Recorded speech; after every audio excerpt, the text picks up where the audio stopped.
The areas that we have already deployed smart meters would have been replaced. And what was your other question? If there were any of the non, see, I have an issue calling them digital meters because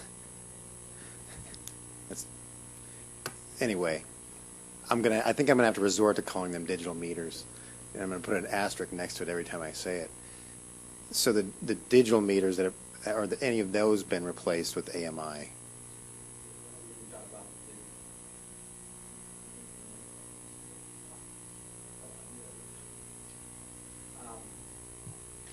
Just hold on a second. Wait for.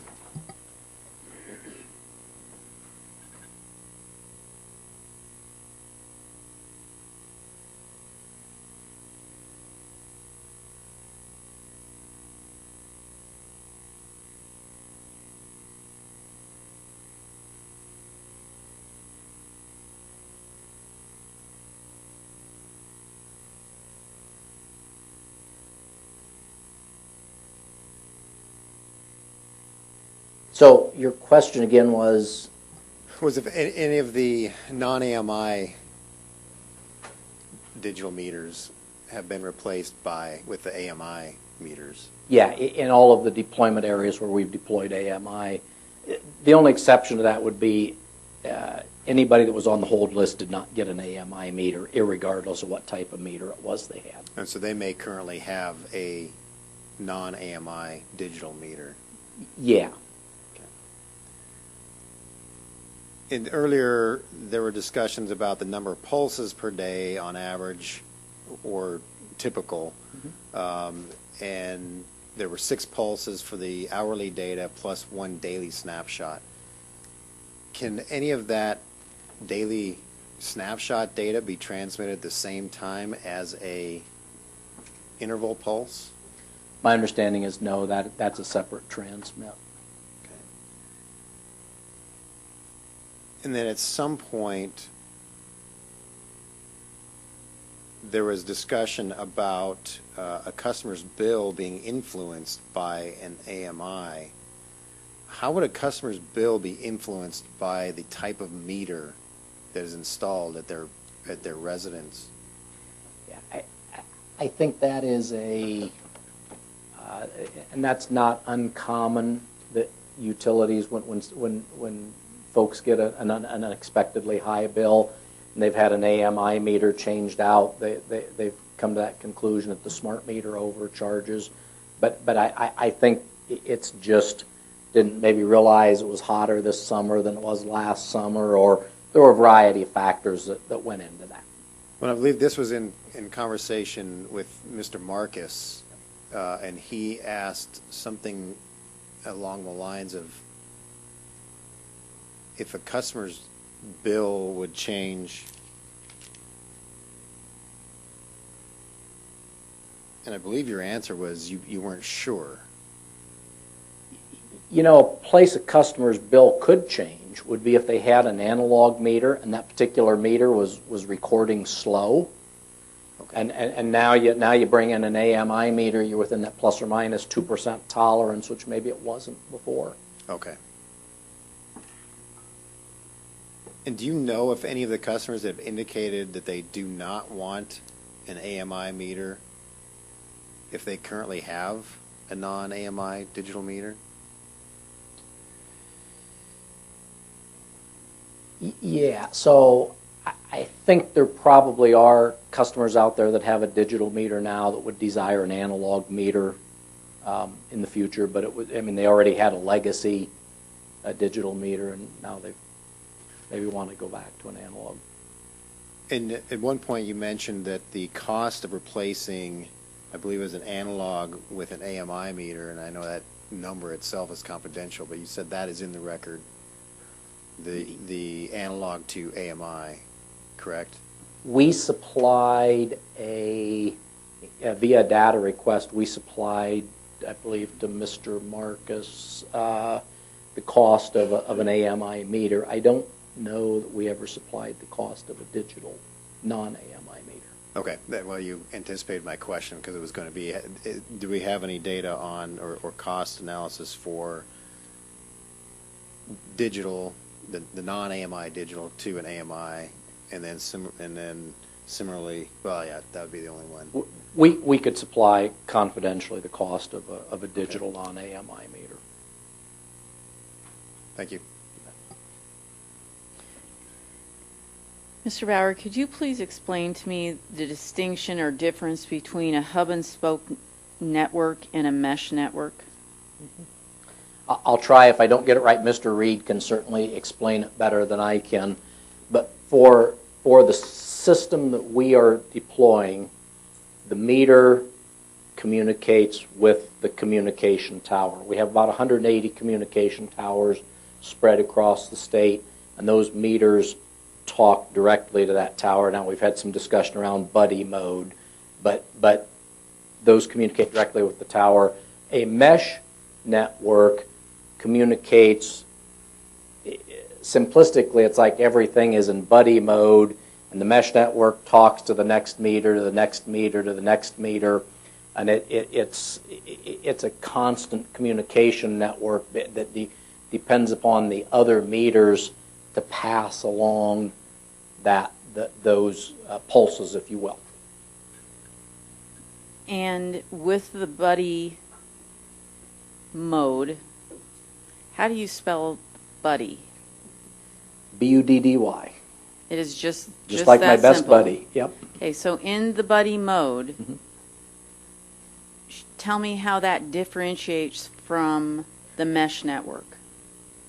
Well, I mean, it would be I guess you could think of it as a little bit of a limited mesh network in terms of 1 meter to a second meter. But understand, in a mesh network, it's 1 meter to another meter to another meter to another meter. Think of it as a daisy chain, whereas in the buddy mode, it's 1 meter to another meter to the communication tower.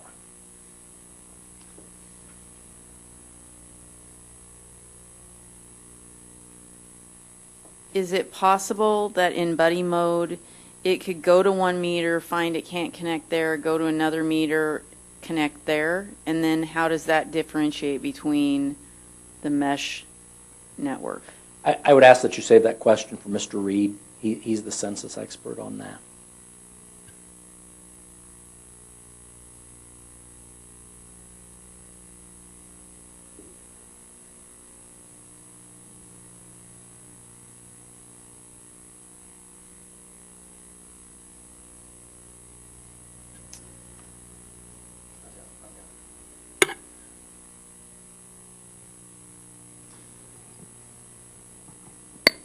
Mr. Bauer, I realized I have another question along the lines of your ERT meters. Mm-hmm. Did you ever have any customers object to the ERT meter being placed on their house, or I suppose companies for that matter? I don't recall any personally. A lot of times people like the ERT meter because you don't have to worry about leaving the door unlocked or the gate unlocked, or worry about, will the meter reader let the dog out or anything like that. But I don't know, I'm not aware whether we had any complaints on that or not. Okay. And then in buddy mode, does the information from a meter's buddy get transmitted separately, or would it get transmitted at the same time that meter was transmitting its interval data? I'm going to defer that to Mr. Reed. Okay, thanks. Mr. Greiveldinger? Thank you, Chair.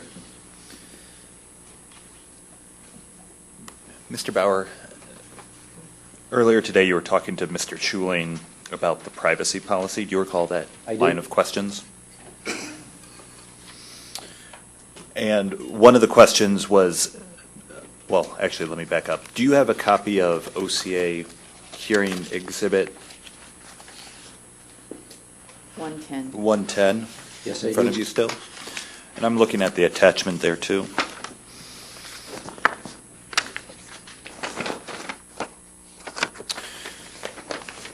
And on page 3 of 4 of attachment A, there is the discussion of energy efficiency programs. Do you see that at the very top? Is that on page 3 of 5? 3 of 4, attachment A to the response. Oh, yeah, okay, 3 or 4, okay. Yes, energy efficiency, yes. Are you generally aware of IPL's energy efficiency programs?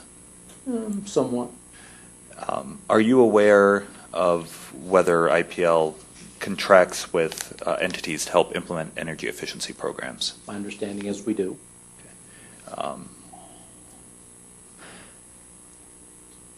Are you aware of IPL selling customer data? I'm not. I want to direct your attention further down the page to the section titled Analytics and Advertising Services. Do you see that? I do. The second paragraph in that section, could you read that, please? Sure.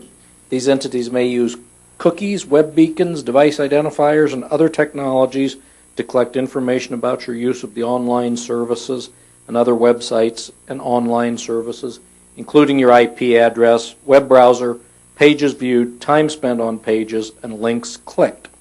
This information may be used by Alliant and others to, among other things, analyze and track data, determine the popularity of certain content, deliver advertising and content targeted to your interests on our online services and other websites and online services, and better understand your online activity. Do you understand that provision to apply to customer load data? I do not. To what do you understand that provision to apply in general? My understanding is that applies to visiting the website, if you will, and data associated with visiting websites, our website, and particular links that might be clicked on to review.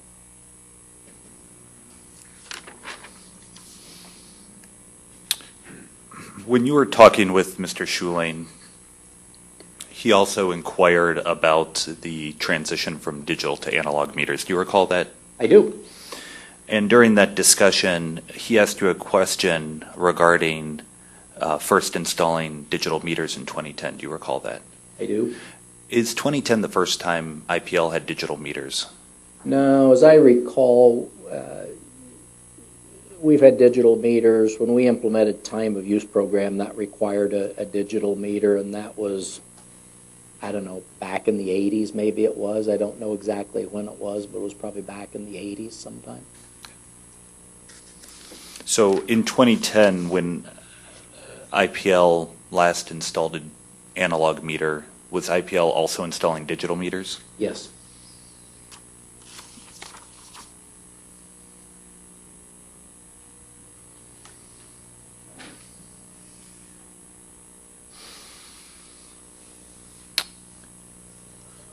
When Mr. Marcus was talking with you, there was a line of questions regarding the market for analog meters. Do you recall that? I do.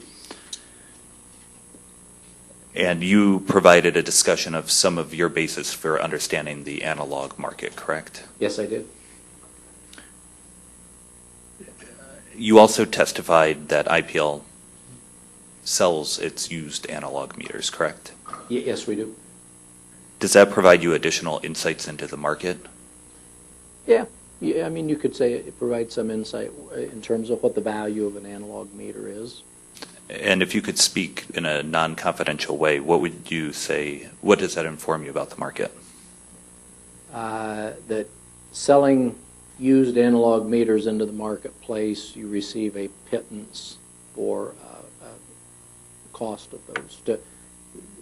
In other words, the people that buy the used analog meters only pay a pittance.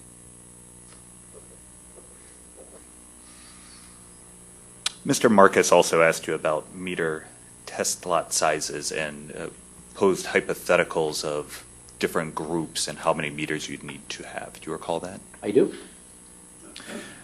And in that discussion, there was an estimate of a low-end $250 cost. Do you recall that? I do. And that was the meter, or the truck roll cost, correct? Yes, it was. Are there other costs associated with meter testing? Sure. So you have to maintain an inventory of meters because pursuant to statistical testing, you go out, you pull the meter, you bring the meter in, you test it in the test lab. So there's an inventory that goes with that. There's also the expense that is associated with conducting the test itself, the test equipment, and the test that actually determines whether the meter passes or fails.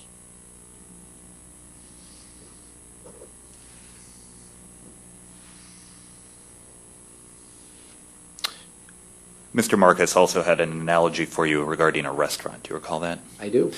And in that analogy, he indicated that the restaurant may be incented to have one meal because it could make more money. Do you recall that? I do recall that. Do you find any, you had indicated a fault with that analogy. Could you extrapolate on what faults you see with that analogy?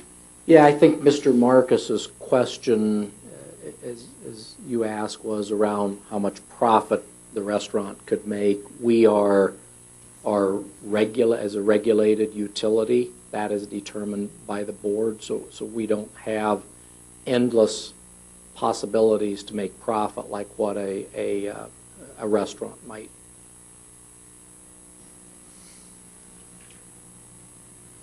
Mr. Marcus asked you also about the testing standards for the analog meters and the WRU docket. Do you recall that? I do. And he asked you about best practice testing protocols, correct? Mm-hmm. What are the testing protocols that IPL used accepted testing protocols? They are. We use the ANSI C 12.1 testing protocol, and pursuant to IUB rules, that is considered recommended best practice. That's contained, I believe it's in section 20.6 of the IUB rules. It's considered best practice to use that ANSI standard.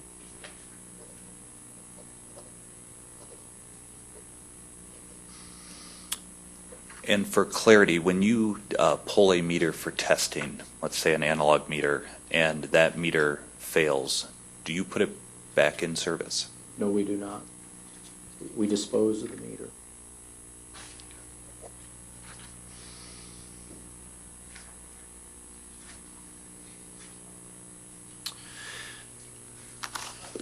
I want to move on to the discussion of the number of meter pings. Okay.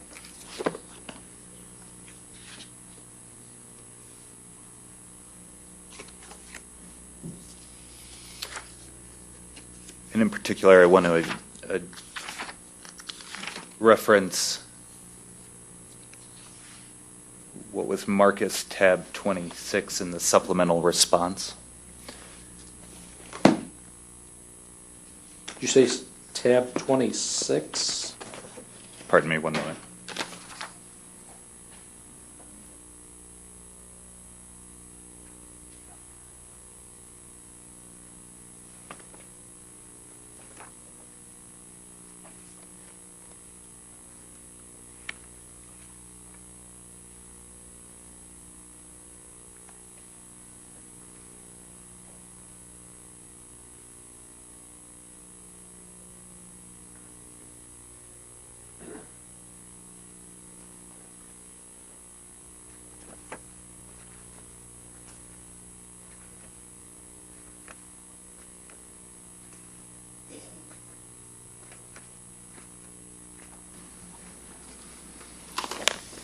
Do you have before you the chart with the average number of meter pings in the low and the high?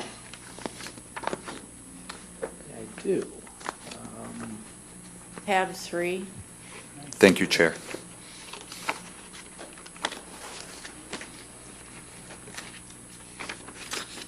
I have the table in front of me.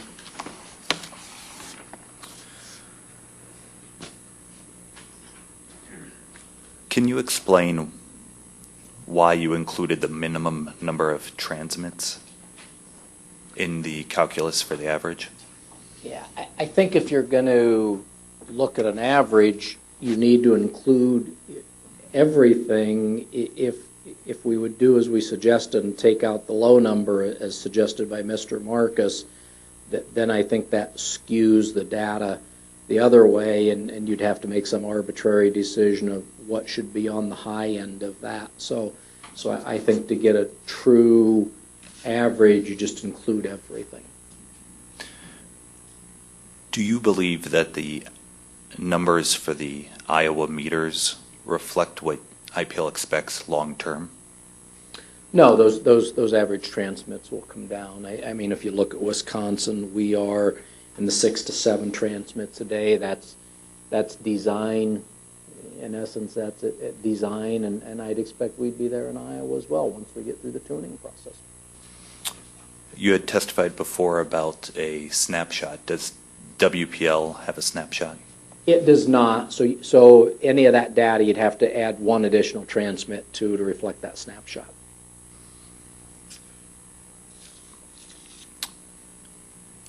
The Wisconsin data shows a 1 week where a meter pinged 8,750 times. Yes. Given the length of a ping, how much operational time would that be? That's about 106 seconds. And is that per day or per week? So that would be, in this particular instance, that would be per week. The 106 seconds, I mean. Yes, because the transmits were per week. Are you sure about your math? So you have point. So which line are you on, please? On 8750. Okay, so if we take 8750 times 0.085 seconds per pulse, and that 8750 is per week.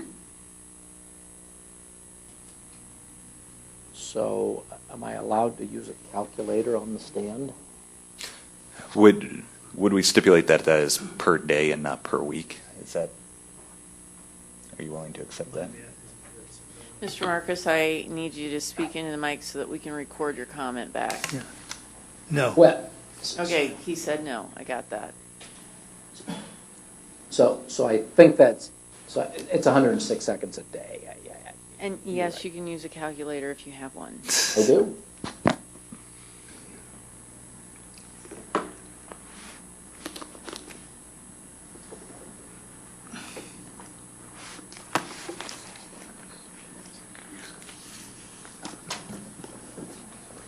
That 106 is per day. I was mistaken. I Thank you. apologize for that. With the Iowa numbers, there's a count of how many meters pinged more than 3,000 times, and it's generally between 2 and 4, correct? Yes. On a percentage basis, how many of the meters that are currently operating in Iowa would that be? Well, it'd be, I'm going to have to get my calculator out for that.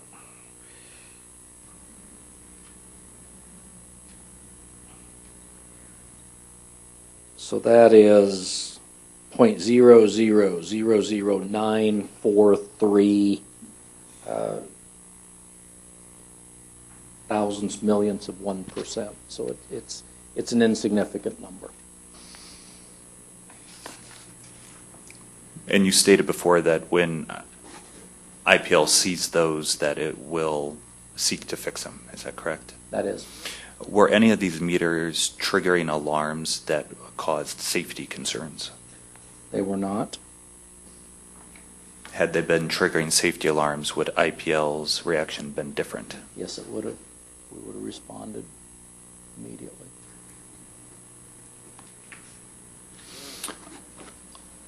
The average number of pings per day in the last week in that column is 11. Do you see that? Yes. On a cumulative time, about how much time of ping is that? That's about a second a day.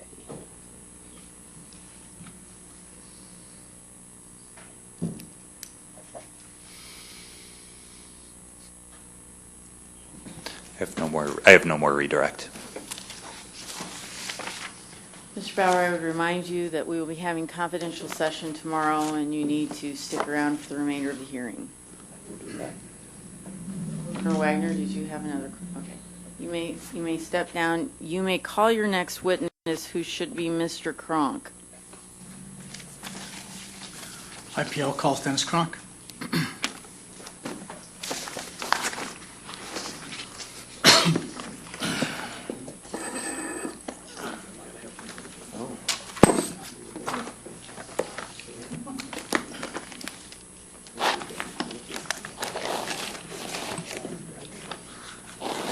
Is it on?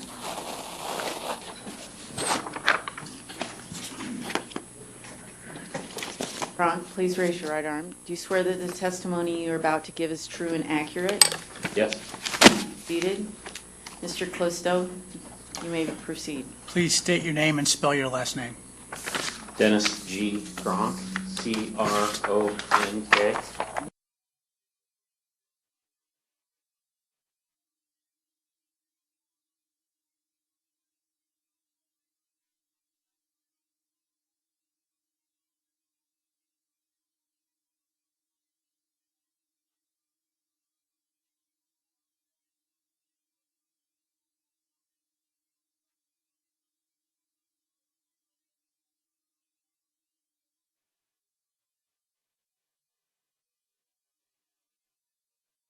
Mr. Cook.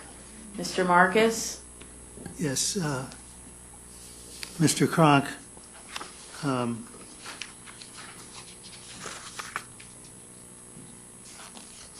page 3, line 11,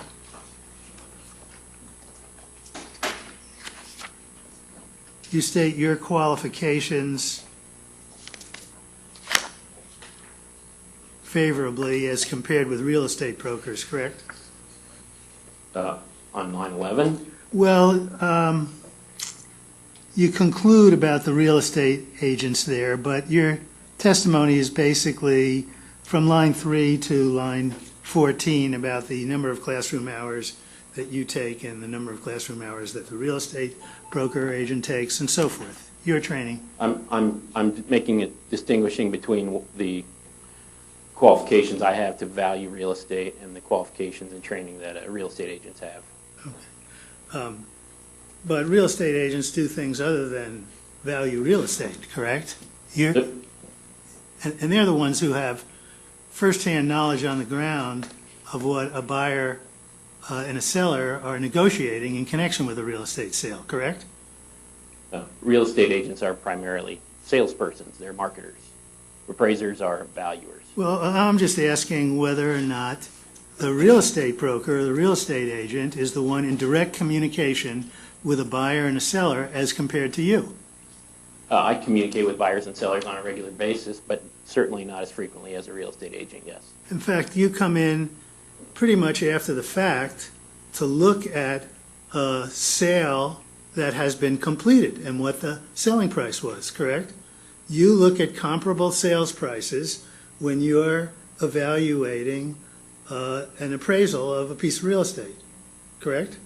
I do evaluate comparable sales when I estimate the value of real estate, yes. Okay, and that's the principal thing that you do. You look at the number of square feet in a house and the different amenities and bathrooms and all of that, and compare it, those properties that have sold, and you compare it to the house that you're appraising, correct? That's a fair statement. Okay. But you don't know how that price was arrived at, what the negotiations were to arrive at the price, the comparable sales prices that you're looking at, correct? You don't know what the seller and the buyer discussed, what they took into account. Well, as I said, I frequently talk to buyers and sellers and real estate agents. I interview them about negotiations, about how they came to sale prices. So I wouldn't say it's fair to say I don't have any idea. No, but that's not the principal way that you get your information for an appraisal, correct? No, it is. I mean, we research public records, we find comparable sales, we interview the buyers and sellers of those properties to get that information. To get the, you just need to go to the assessor's website. Why do you interview the buyers and sellers? Well, because frequently the appraised properties that I appraise are scrutinized, and so we like to make sure we have the whole picture. So I frequently interview buyers and sellers and verify the information from the public records. Well, the properties that you're talking about that are scrutinized, what kind of properties are they? Are they, I'm sorry, can you answer that? Well, it's not so much the type of property as the reason I appraise. I mean, I don't do a lot of appraisals for underwriting.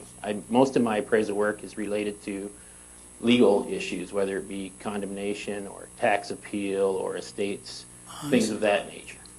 Okay, well, what about an ordinary sale of a residential piece of real estate? Are you called to do an appraisal on that kind of a property? Yes, at times. Well, is that property that you're going to talk to the buyer and seller about? Every appraiser should be making an effort to verify information with buyers and sellers. It's part of the standards. What information would you verify? You see on the website what it sold for and what the dimensions of the house were. What would you seek to have verified? Well, as an example, I once interviewed a seller of a property who transferred. It was a warehouse building, and part of the transfer included a pickup truck. That was not part of the recorded sale price, but it was part of the transfer of interest. And so those are the kinds of things when we talk to buyers and sellers, we like to make sure, first of all, were the buyers and sellers related. Sometimes that will have an impact on sale price, and we need to know that. We need to know if there were other considerations. I like to know if I can find out how long a property was on the market. Sometimes that might indicate some distress on the part of the buyer or the seller. I like to ask many different questions to make sure I understand the full picture of what's transpired. Have you ever asked the question of whether there were negotiations about the RF radiation in the house? I have not. Okay. So the particular issue that we're talking about is not something where you've talked to buyers and sellers about? No, and I think in the vast majority of cases, buyers and sellers are not talking about that. Okay. Now, I understand that. But you don't know the situation in Fairfield and with Vastu homes and whether buyers and sellers are talking about that, correct? I haven't appraised a home in Fairfield with regard to, with Vastu design. I've appraised an office building or two. But no, I guess I can't. I can answer that is to say no, I don't specifically know what those conversations are. Well, if you don't know what the conversations are between a buyer and a seller of a Vastu home, why do you think you have more information, better information on how a home with a smart meter might influence the price as compared with a broker who is talking to those people all the time? Well, I seriously doubt that a broker is asking the specific question, how does the existence of an RF meter impact the sale price? Well, the broker is privy to whether or not the prospective buyer is asking the broker, what's the story with the RF radiation, or is there dirty electricity here, or, should we measure with some device what the EMF is in the home? You don't know that. I don't. Okay. But I don't think they're asking whether or not that would impact the sale price. Well, they're asking that whether it would impact this. They're asking that because it's a consideration of whether they'd buy the home, correct? Well, I'm not testifying to whether or not they will buy a home. I'm testifying to the value of the home. Well, but maybe there is a price at which they would buy the home. The real estate broker is talking to the prospective buyer or the prospective seller, or both if he's representing both, about how they feel about a smart meter in the house, correct? And okay, is that correct? I think that's a fair statement. Okay. But as I stated in my testimony, I think there are many factors, many characteristics of a property, whether it be a dwelling or otherwise, that maybe aren't ultimately your preference, but doesn't mean they have an impact on sale price or value. Right. Now, I remember that testimony. You said, for example, that, a buyer may have a checklist. He may prefer a gas stove rather than an electric stove or something like that, correct? That was related to renters, I believe, but yes. Yeah, but that's the kind of thing that you're talking about that may not interfere with the sale, but is his checklist of preferences, correct? Yes. Do you see a difference between a buyer who is concerned about a serious health issue in his mind as compared with a gas or an electric stove? Don't you see a difference there? I don't think the market recognizes a difference in value because of it, is what I'm saying. Well, my question is, you see how that would be different. We're not on this, my question is limited right now to whether or not that would be more of a concern to a buyer than the electric or gas stove. If it's a health issue for him and his family, wouldn't that be something that would more make him determine potentially not to buy that house? I can't answer that. What their concerns over health, I can't say. No, I mean, let's suppose you had a concern over health. Wouldn't that trump in buying a house? Maybe there's mold. Maybe there is a radon issue. That's the kind of issue that you would agree is more important to a buyer than the electric or the gas stove, isn't it? Well, I think that the issue is I can't say whether or not it's more important. I can't speak for buyers and sellers specifically, but I think that the data is not going to prove there's any difference in value. And I think that there's going to be preferences from any buyer about what they're going to buy, and they're going to make a determination what they're willing to pay based on those preferences. And I don't think there's any data to suggest that the value of a property would be any more or less because of the existence of the meters that we're talking about here. But you understand, you've said it yourself, that the data would not likely be available. There's no data that's available on that, correct? I don't believe there is adequate data to make that determination, and so it's my opinion that they would not have a significant impact, measurable impact. But you're making a determination based on the absence of data and the absence of communication with the buyer and seller of a Vastu home who are interested in a home that adheres to these guidelines, correct? You don't have any information about either. I don't have specific information. I'm just relying on my past experience with buyers and sellers. But your past experience doesn't include ever talking to a buyer or seller of a Vastu home, correct? That's fair. Okay. Mr. Marcus? Thank you. Sorry.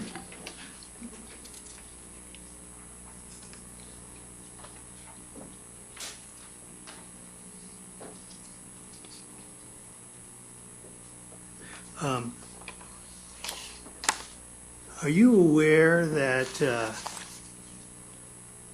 in Jefferson County for years, and I haven't done this, I'm not sure about what the data is right now in the last couple of years, but for many years, that if you had a Vastu home and it was being assessed, that the assessor would determine the replacement cost. That's the normal way of doing an assessment, correct? And then? No. Well, it's a cost basis. I mean. Well, primarily it's a sales comparison basis, but a cost basis is secondary. Yeah. Well, that's the way the statute reads, that you should determine fair market value based on comparable sales, correct? Yes. But it's not the way assessors do things. I mean, they may take that into account, but in general, they're looking at the number of square feet and the amenities, and they're doing a cost kind of analysis, correct? I don't agree with that. They measure, they take a lot of data on sales, all the sales that occur in their county. They look at percentage of sales versus their assessed values, and they use that information when they're estimating assessed values. Well, I will just tell you what, in Fairfield, for years, they've been doing it largely on a cost basis, but whatever basis they use, at the end of that analysis, they would multiply, if it was a Vastu home, at one point by 1.5. So 150% of the value they would otherwise come up with, they would attribute to a Vastu home And if it wasn't a Vastu home, they would multiply by 0.95%. So there was a great disparity. They were, from an appraisal or assessment standpoint, giving a real premium to Vastu homes. Are you aware of that? I was not aware of that. Okay. Your Honor, I'm going to object to move the strike to the last set of questions. There's nothing in the record to support what counsel has just claimed as a metric used by assessors in Jefferson County.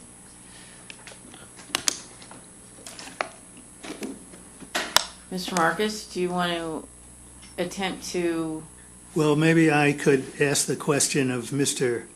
Lippman when he takes the stand, if you'd have no objection, and then it would be in the record. Mr. Callisto? Mr. Lippman is not an appraiser in Jefferson County. He's an architect, as I understand it. So I don't believe he's qualified to make that statement. No, you don't have to be an appraiser, you just have to know the basis on which the assessor was making determinations and how they viewed Vastu homes. My objection stands, Your Honor. This is an important piece to the extent that Mr. Marcus and his clients, he's put in two witnesses on their claim that AMI technology impacts the value of Vastu homes. We have argued, I think credibly, that neither one of them is an appraiser. One is a real estate agent and one owns a handful of residential rental properties. So there was an opportunity to put this evidence in the case through whatever professional witness he claimed. We only put our expert on because they made the claim in their direct testimony.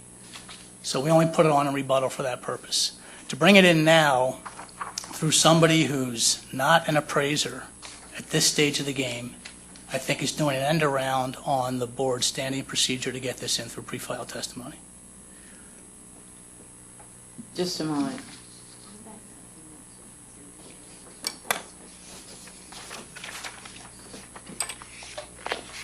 And Your Honor, if I may add one other thing. The board has allowed Mr. Marcus to put an additional round of testimony in, and he chose not to put any testimony in on this issue. None of his witnesses addressed this issue in his last round of testimony. Well, I'm not sure, you mean... So, that- Mr. Marcus, just let me take care of this in a minute.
Mr. Marcus, how do you know that information on the appraisal values? I brought a lawsuit against the assessor for using 1.5 as the value rather than using a different number. We all acknowledged that there was a premium on the value of Vastu homes, and I disputed that 1.5 was the right number and that the assessor needed to come up with a different number. And it was well known, there's an opinion on it, written by the district court judge in Fairfield, Iowa. I could produce that opinion if you like. So, Mr. Marcus, I'm going to overrule the objection, but I'm going to tell you that you need to then ask this witness the questions based upon your expertise related to the appraisal value for property in Fairfield. ask this witness the questions. That is correct. So I am overruling him, but you have to go back to the things that you made part of the record on your own statement and have the witness answer whether he knows that information or not. The statement that I just made on the record? Correct. Okay. Are you aware, Mr. Kronk, of a district court case that determined that the 1.5 premium that I was mentioning was incorrect and the premium should be some different number? I was not aware of the premium. I don't find it particularly relevant. The Vastu homes are compared to other Vastu homes. I don't think this is going to change that.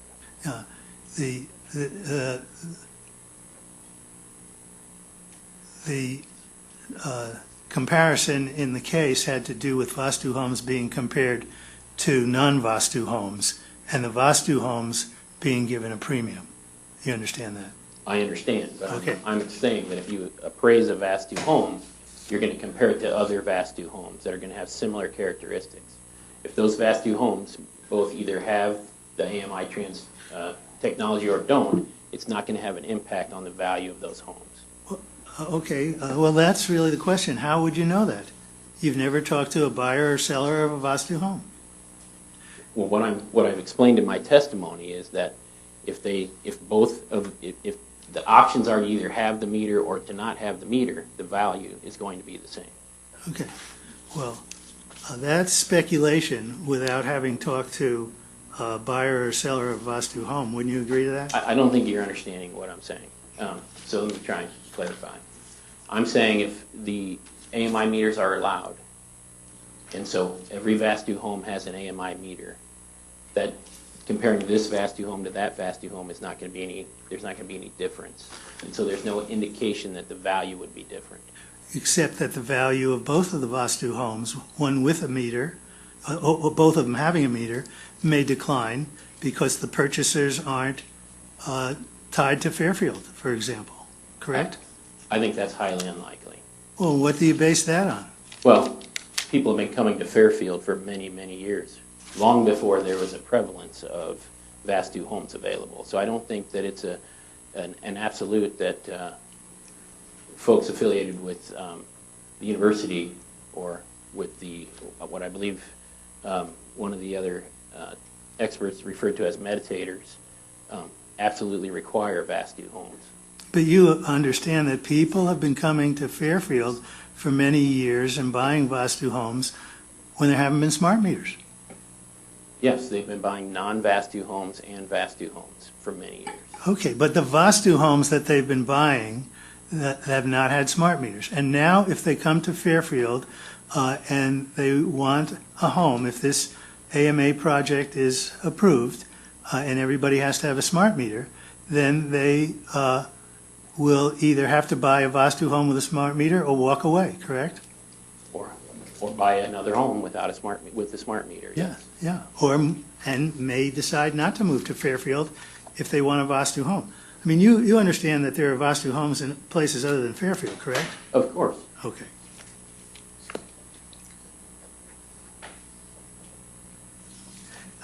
The other issue is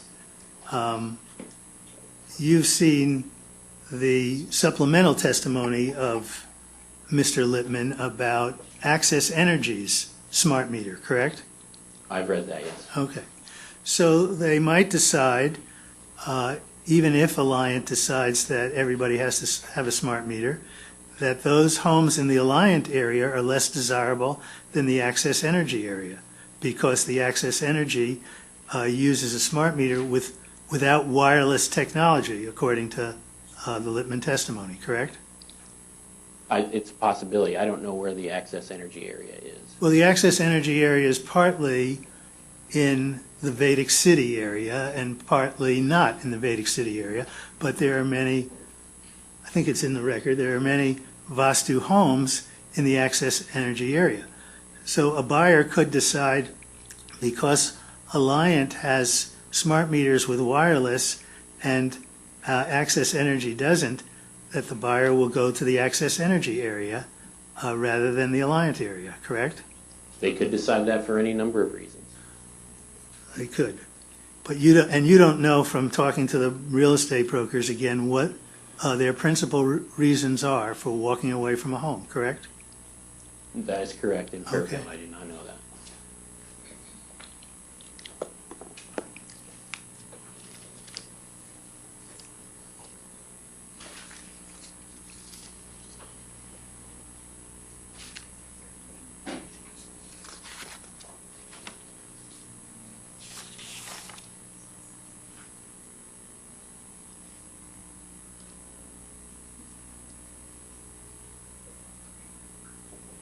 So you have a statement on page 7 of 14 of your testimony.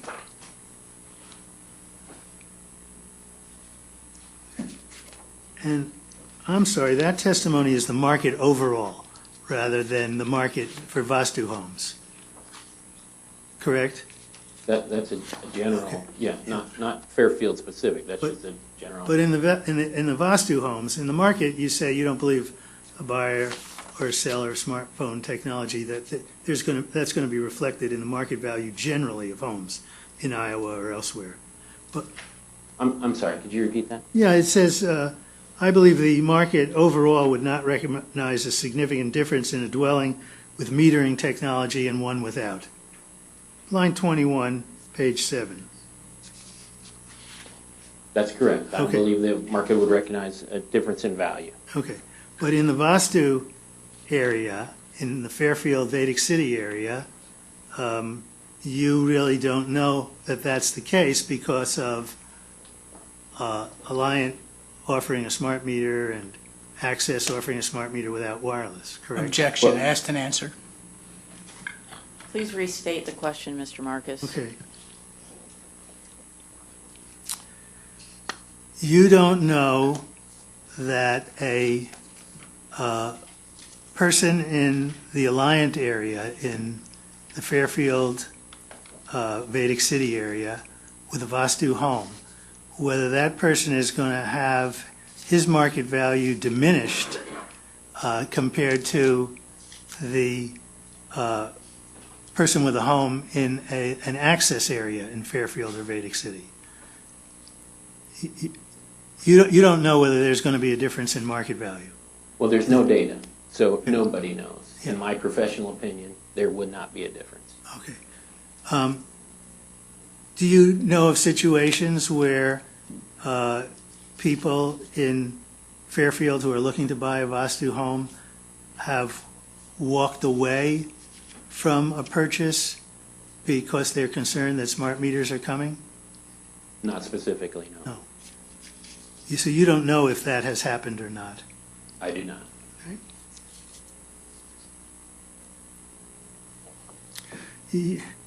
You say on page 9, line 14, that with respect to Ms. Town, she gives no evidence to support her claims regarding the effect of AMI meters on the value of homes in Fairfield.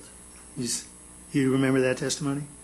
Yeah, I didn't see any evidence in her testimony. But that is because you don't believe her personal testimony, her personal experience is evidence, correct? I don't believe she indicated any specific reference to value in her testimony. Well, not to value, but that buyers consider it very important and they want to walk through the homes and whatever. You saw her say that. Maybe you don't consider that value, but I don't disagree with that testimony that she Okay. said that. She did not give any evidence to indicate that had an impact on value. okay.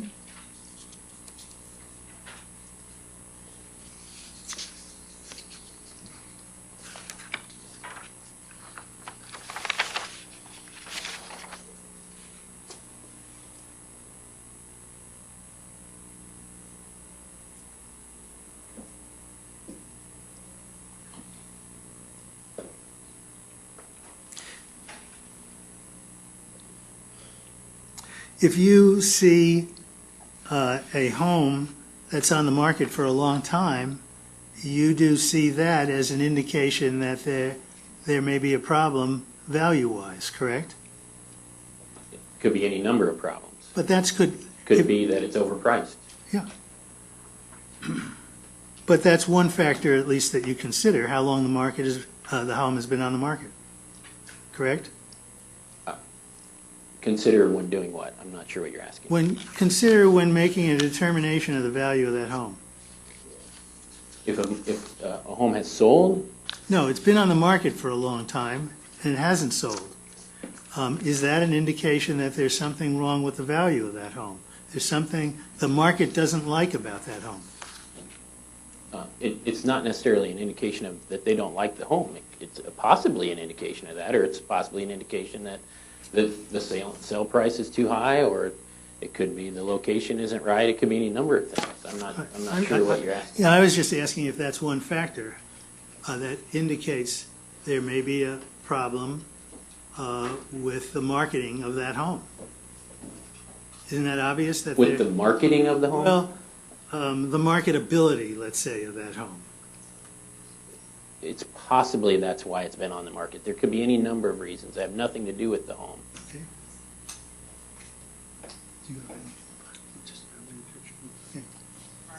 Yeah. I have no further questions. Mr. Turner? I have maybe two questions. I just want to try to understand. There are two things. One, are there other people who can evaluate the value of a house besides someone in your profession? Depends on for what purpose. I mean, anyone can put a value on a house. It's whether or not they're credible in doing it. And so, are there other people in sets of people that are credible in putting a value on a house, like perhaps a buyer and a seller? Well, typically buyers and sellers aren't particularly credible in terms of valuing their own property, in my opinion. So They have bias. So what do you base your value? What do you base your analysis on then? Isn't it on what the buyer and seller agree upon? Comparable sales, yes. Yeah. I have more questions than I thought, given your answer. Isn't the fundamental principle of the value of the house what the buyer and the seller agree on? Well, what a buyer and a seller agree on for one house, I would not say is necessarily indication of the value of that house. We see a lot of times when buyers and sellers will agree to prices that are below or above what that house is worth. The last house I bought appraised for $17,000 more than our agreed upon sale price. But that particular seller was eager to sell the house because they'd already found another property they wanted to buy. So Does that indicate that there are subjective factors in figuring out the value of any particular sale? certainly, and that's why we like to interview buyers and sellers and make sure we know And what so the is it story possible that people who look for real estate for specific health reasons might put a subjective value on the presence of a radiating meter in that house and see it as less valuable as a result of that? Yes, it's possible that an individual would do that, but that does not mean the market value of that property has changed. Does it make it harder for the seller to sell if there are people who believe that?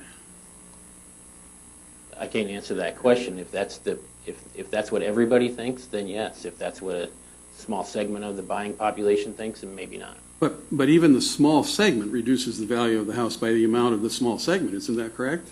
I'm sorry, ask me that again? I said even a small segment of people who say, I am not going to buy this house because my health beliefs and my idea about architecture tell me that this house is not as valuable with a meter as it would be without a meter. Even if a small number of people believe that, doesn't that lower the value of the house at least by the amount of that small number of people?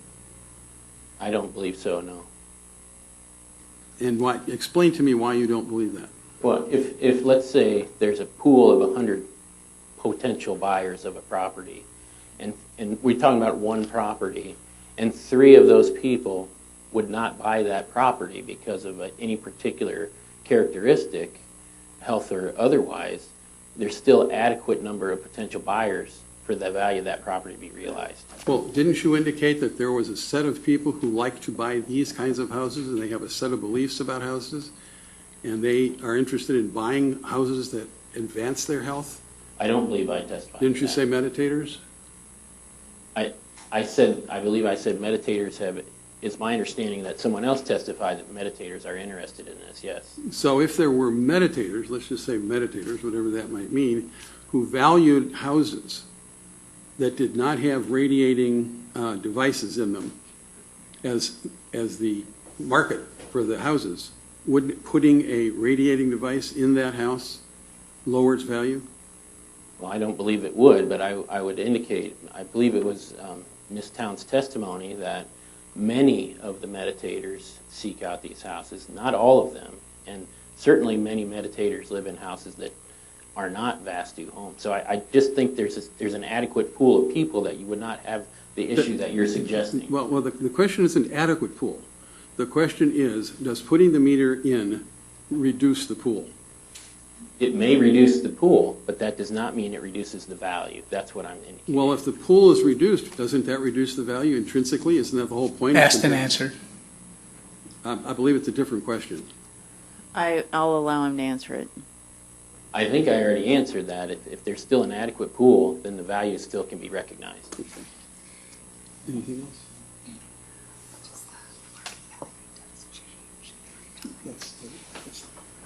No further questions. Member Wagner. Thank you, Mr. Cronk. I just have one question. If a property has a monthly charge, does that change the value of that property? I believe if that's in my opinion, if that's a voluntary charge, it would not change the value of that property. Okay, In other words, if they're choosing to accept that value, that charge, then no, it would not impact the value. Okay, thank you. Board Member Lozier. Thank you. You state in your testimony that you've performed approximately 1,000 appraisals. Yes, sir. And how many of those were residential appraisals? Probably less than 5%. Well, in terms of single-family homes, Yes. probably less than 5%. So 50. Probably. And how many of those 50 appraisals of residential, single-family residential properties had smart meters in them? Probably none. You state in your testimony that there is evidence that shows there are Vastu homes with smart meters. What's the source of that evidence? Well, there was some previous testimony that indicated that. I believe whom? now. I don't recall whose testimony that was. Not today, but written testimony that I was provided. Somebody, I believe, with IPL. And you conclude your testimony saying the installation of AMI technology may not be preferred by a segment of the market, but this is a relatively small characteristic that is not likely to deter a potential buyer or impact market value. You recall that testimony? That's my opinion, yes. Have you read any of the 600 or so complaints that have been filed in this case? I have not. Thank you. Can we go back to Board Member Lozier's question for you on page 9 of 14 of your testimony, lines 10, 11, and 12? I'm also interested in the data provided by IPL indicates. What data, and if you don't know, I would like to know what data was provided that included the information on the Vastu homes and where that's at in our testimony. Do you know, Mr. Cronk? I don't recall whose Okay. testimony it was, but I believe Mr. Callisto can probably point that out. Your Honor, it was testimony of Randy Bauer, I believe, in rebuttal. I'm finding it right now. We provided that testimony to Mr. You Cronk. can just, because I'll keep going and then we'll wait on that. Have you ever heard of NIMBY? Yes, Do you know what that stands for? yes, What is it? not in my backyard.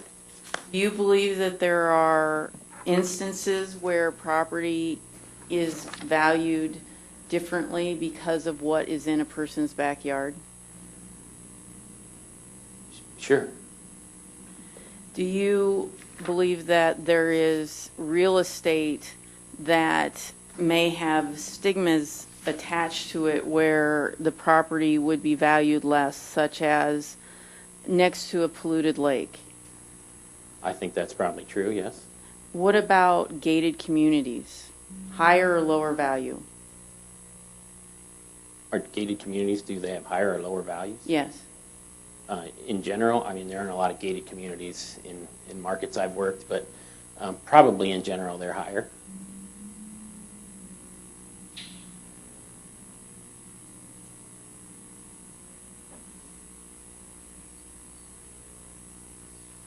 If you can, provide me with that. Your Honor, it's in the rebuttal testimony of Randy Bauer, beginning on page 12, line 21, and continuing through essentially page 14, the bottom.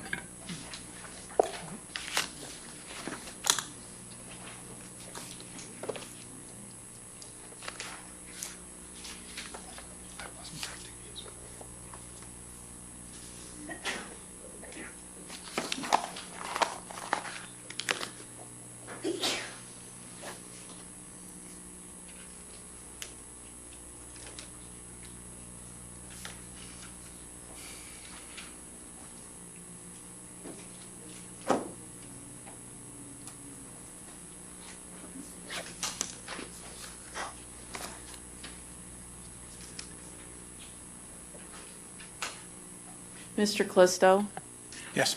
do we have data request number 1.11? I'm sure we can get it.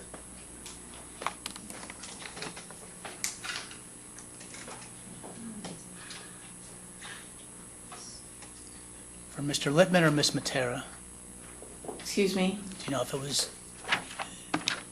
was issued to Mr. Littman or Ms. Matera? Mr. Lippman.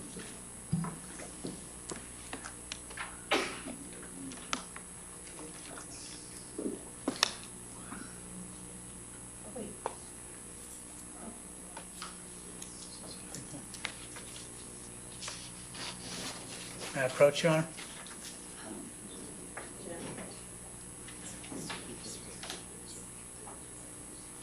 I'm sorry, that's the wrong one. My apologies.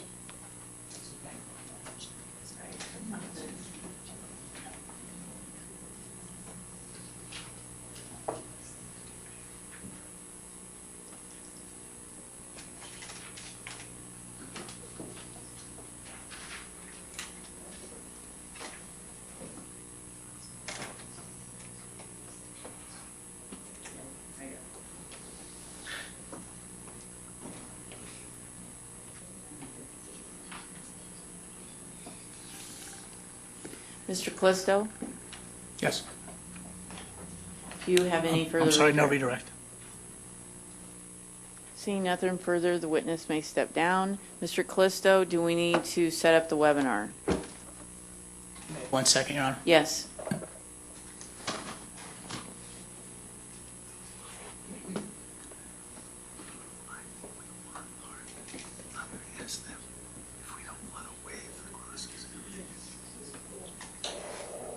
No, we'll waive cross on, Mr. Schuling, I have no cross. Are we we're talking about Miss Town. We'll waive cross on Miss Town. So, Mike, please. yeah, first of all, I'm not sure of the procedure here, but if we don't want to accept the waiver, can we refuse that and have Ms. Town talk or not? Well, you can, but here's what would happen. We would put her up on the stand.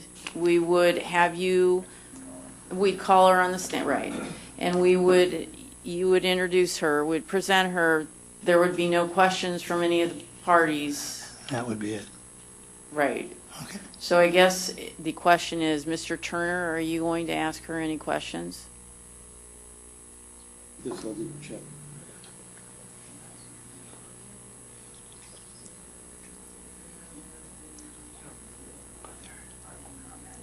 No.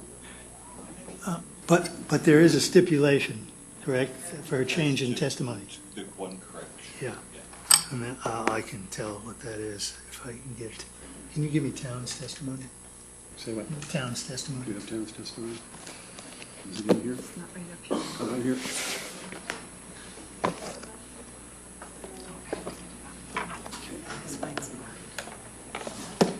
She's getting it. Okay.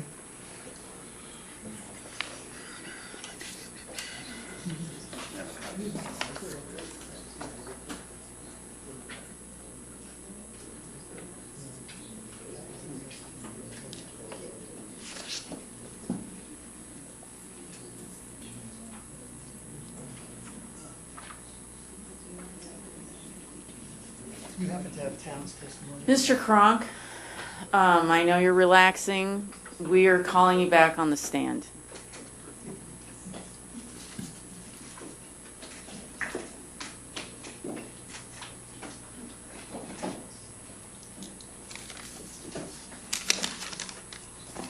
So by the time the board gets done answering these questions, will you two have figured out what you want to do? Yes, there's just,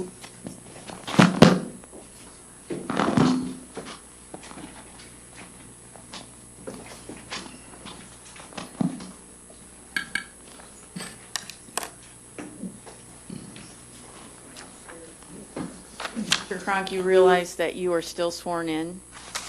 Yes. Ms. Board Member Wagner, you may proceed. Kronk, I apologize for bringing you back up here, but No problem. one further question to come to mind. If there are two properties, okay, yeah, I've got it. both vast two homes, one has an option to opt out of an AMI meter, and the other home does not have that option and is required to have an AMI meter, which home do you perceive would have the higher value? I don't believe there would be a difference. I don't think the market would recognize a difference in value as a result of the AMI technology. Even if there was one that was required to have it and one had an opt-out and didn't have to have it? That is my testimony. That's my opinion. Okay, thank you. You may step down. Mr. Marcus? Yes, Mr. Turner is not going to cross-examine, but we do have one correction to Ms. Town's testimony. That is a stipulation that can be changed, even though they're not calling the witness. Would you, so that I have a better idea of what I'm agreeing to, tell me what that Yeah. change is? Yes. On page 2 of her testimony, in lines 13 to 16, she states that on average, over a 12-month period, I would say that I discuss with or represent as a sales agent 7 or 8 buyers or sellers of these homes. Of course, there are more prospective buyers in the summer and less than in the winter. The change is that on average, over a 12-month period, I discuss with or represent as a sales agent 7 or 8 buyers or sellers per month of these homes. So it's not an annual number of 7 or 8, it's 7 or 8 per month.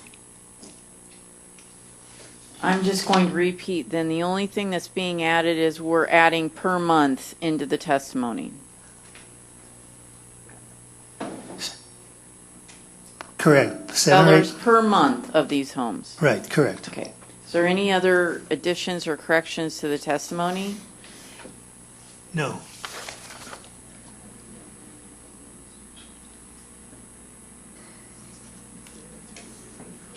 Is there any objection from any of the parties? No objection from OCA. Mr. Callisto? No objection. Mr. Turner? No objection. Hearing no objection, the testimony as amended is admitted.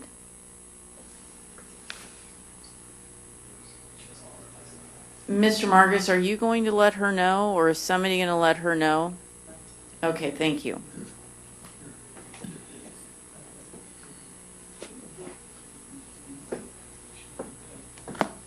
Okay. The board needs a 15-minute break. We will come back at about 4:25. Dr. Shi needs to be mic'd. Thank you.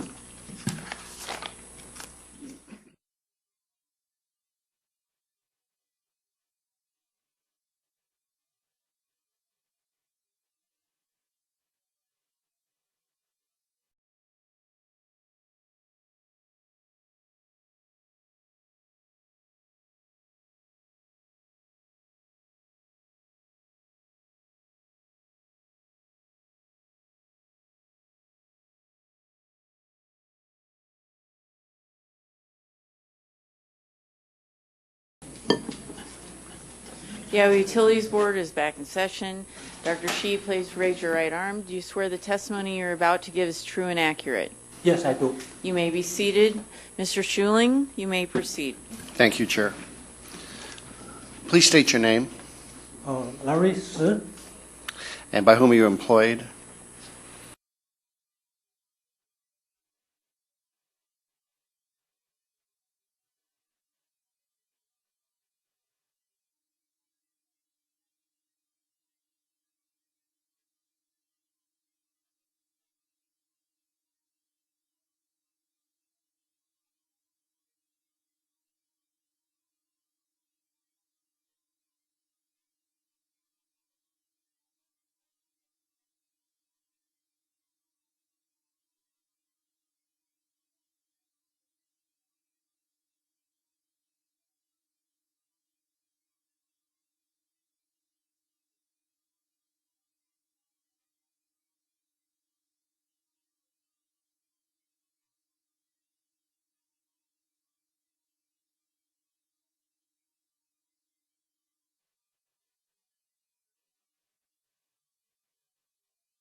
In general, is it fair to characterize that your testimony is regarding the ability to use analog meters for the non-standard metering alternative? I'm sorry. Is that better? Aware of Interstate Power and Light Company's waiver docket, which was docket WRU-2017-0004? Yes, I work on that case. And are you aware that IPL identified certain meter test lots that were failed meters? Yes, I do. And are you aware that when IPL identifies failed meter lots 2 times within 5 years that they are to replace those meter lots? Yes, that's right. That's my understanding.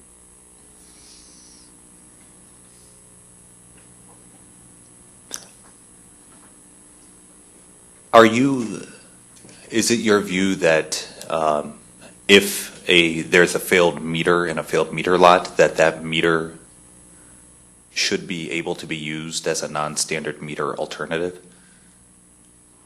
You mean the one in the not failed lot? In a failed, if a meter is in a failed meter lot, should it be able to be used for a The non-standard? failed lot, if your company's position to replace all the meters, they should be replaced.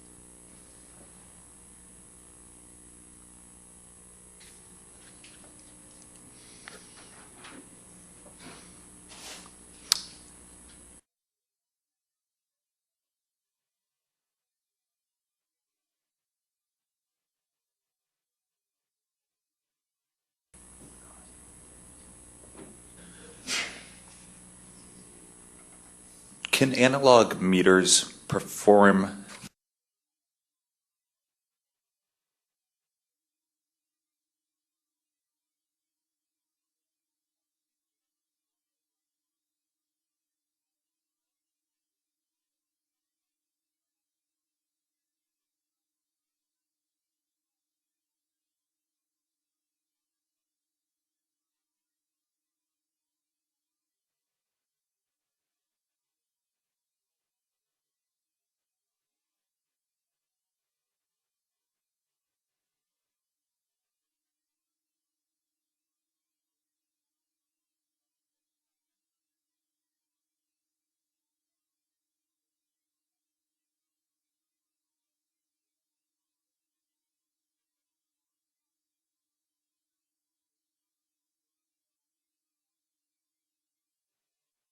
outages?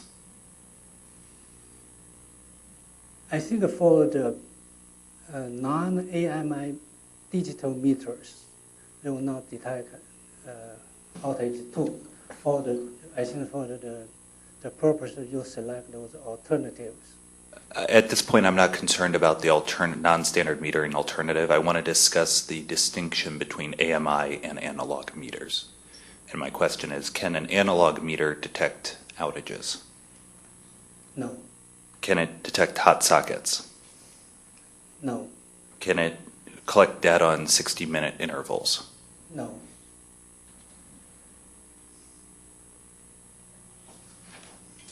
Is meter detection, is outage detection a benefit to customers? can you say it again? Is the ability to detect outages a benefit to customers? It is a benefit to customers. Is the ability to detect hot sockets a benefit to customers? It is.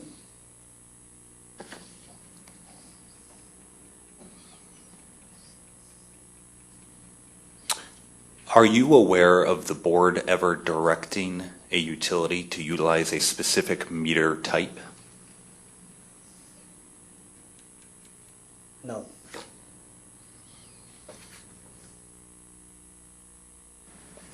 I have no other questions. Mr. Marcus? Can you turn your, Just on that last question, you were asked whether you were aware of the board directing a utility company. Did you mean this board when you said no, or did you mean a board anywhere in the country? Okay, I mean the Iowa Utility Board. Board has never done it, to your knowledge. Right.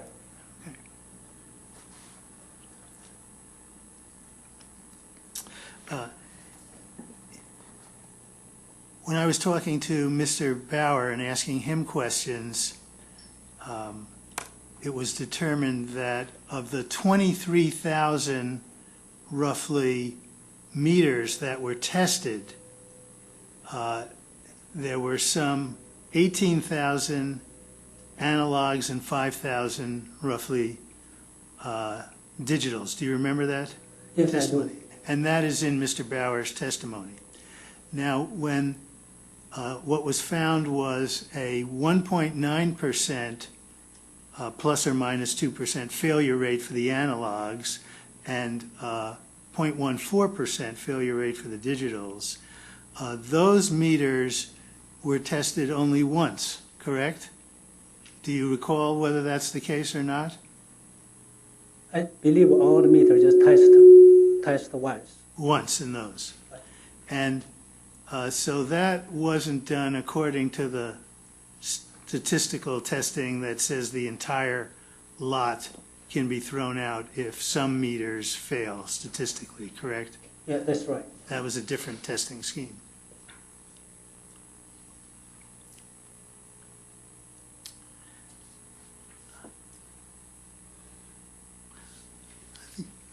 That's all the questions I have. Okay. Mr. Turner? We have no questions. Board Member Lozier? I have no questions. I have no questions. Mr. Schuling? I have two questions. Go ahead. I'm saying that, believing that I have only two questions. Dr. Sheen, Mr. Graveldinger was asking you questions about analog meters in failed meter lots and whether you were aware of that. And my understanding was your answer was yes. Were you also aware that there were analog meters in lots that didn't fail? Yeah, that's right. Another question that was asked was a comparison of analog meters with AMI meters. You're aware that the suggested alternative meter of IPL is a non-AMI digital meter. That's right. When he was comparing analog meters to AMI meters, wouldn't that same comparison apply to non-AMI digital meters and the fact that they wouldn't report the same instances of failure? Yes, I think that's what I testified. If they gave the customer choice to select a non-AMI digital meter, they should allow the customer to use analog meters because they both perform the same functions. No additional questions.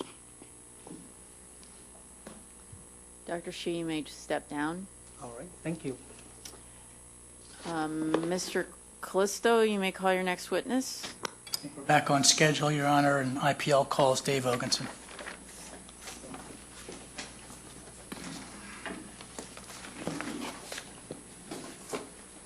As he's getting mic'd up for the information of everyone here, it is my intent to go approximately an hour, hour and a half, depending on how things go, or if I see that we need to break for the evening, I may make a decision otherwise.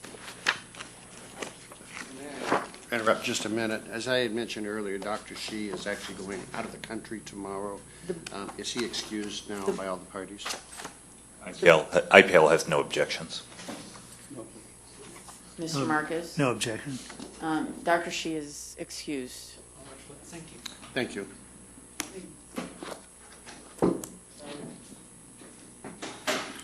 I'm multitasking right now. Please raise your right arm. Do you swear the testimony you're about to give is true and accurate? I do. You may be seated. You may proceed, Mr. Callisto. Please state your name and spell your last name. Yeah, my name is David Vogensen. Last name is spelled V as in Victor, O-G-N-S-E-N. And Mr. Vogensen, did you cause to be filed in this case direct and rebuttal testimony? Yes, I did. And do you have any changes to make to that testimony? Yes, I have 2 changes to make to my Appendix A. The first change is under professional experience. On the second paragraph under there, it should say electric and natural gas rate regulation. And then at the bottom of that page 22 of 24, I list the dockets that I've worked on. And the first one should be EEP 2018-0003. And with that change, if you were asked those questions today in your direct and rebuttal testimony, would you give the same answers? Yes. Mr. Vogensen's available for cross. Mr. Schuling? Thank you. Mr. Vogensen, it's my understanding that your title is Lead Regulatory Affairs Consultant. That is correct. And have you played a role in the rollout of AMI meters? My role was drafting the tariff that was filed back in February. It's my understanding that in your testimony you discussed that IPL chooses meters as part of the process for providing safe and reliable service. Yes. And when IPL chose the analog meters that were in place prior to the deployment, was that part of the process of providing safe and reliable service? Yes, I would agree with that. And IPL has actually used analog meters for over 70 years? I believe that was the testimony of Mr. Bowers.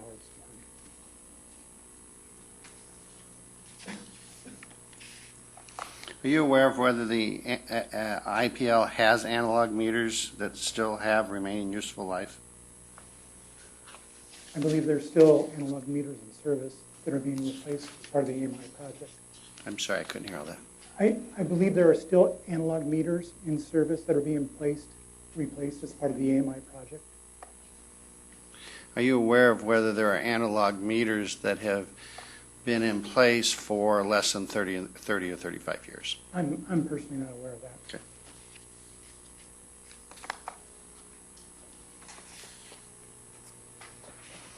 Are you aware of the number of customers that are requesting alternative meters on the electric and gas side? Yes, I have a general idea. And it's approximately 2,800 total? Does that sound right? I think that sounds about right.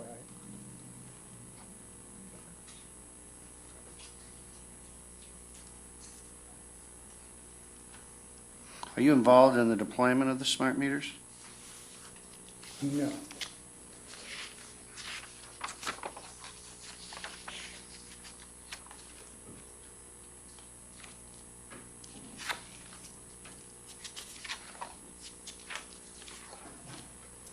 You testify that IPL has approximately 500,000 electric customers and 250,000 gas customers.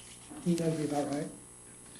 And you also testified that IPL would incur substantial additional costs if each of these customers requested was provided facilities and services unique to each customer's desire? That would be correct. Are you aware of 500,000 electric customers and 250,000 gas customers requesting services unique to their There are desire? customers that do request facilities that are unique, and we do charge them for those facilities through our excess facilities provision or through a contribution aid in construction when they do request something unique or something non-standard. But in this particular proceeding, where you're talking about 500,000 electric customers and 250,000 gas customers or 750,000 customers, we're only dealing with 2,800 people that have requested something unique? That's the number that I understand they're on the opt-out list. So.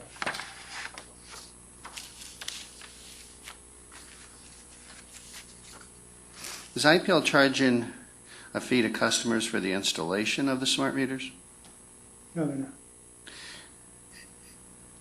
And the deployment that IPL is currently in on the smart meters required the replacement of all existing electric meters of IPL customers.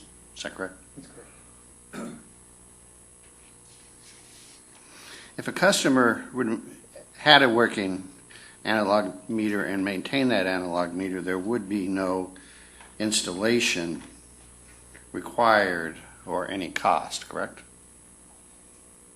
If we allowed them to keep the analog meter, I think we would still have additional costs associated with maintaining that customer's analog meter as far as, you know, within the billing system, as I mentioned in my direct testimony. Sure. My question was, there would be no installation costs, though? No, I think installation costs, I believe, are capitalized along with the installation of the meter. Sure. Still not answering my question. If you allowed a person to keep an analog meter that they already had in place, there would be no installation charge for a new meter, correct? Right. If we allowed them to keep that analog meter, we would not charge them any installation costs. Is IPL charging a fee to customers for the installation of a digital meter instead of a smart meter? No.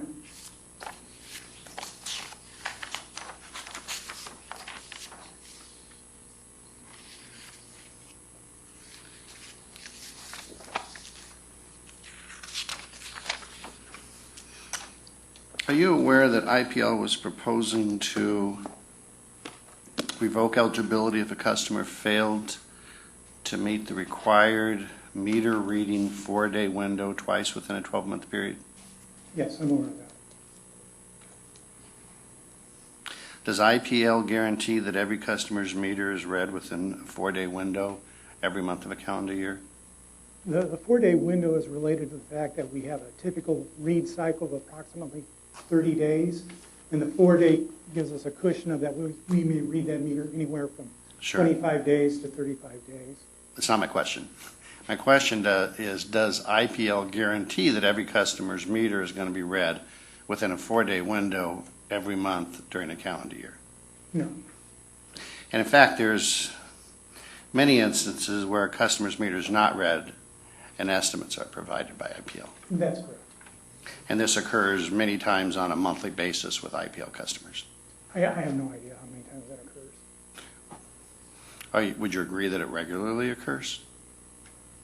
Yeah, I guess I don't know how you would clarify regularly. Sure. I mean, I think it's an exception to the process because we intend to read the meter. Can I pass out an exhibit? This one's not been admitted yet. This is one that's on the list as OCA Hearing Exhibit 115. Nobody has this one yet.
Does this appear to be a supplemental response from Interstate Power and Light Company to the Office of Consumer Advocate and a data request number 4 for docket number FCU 2016-0011?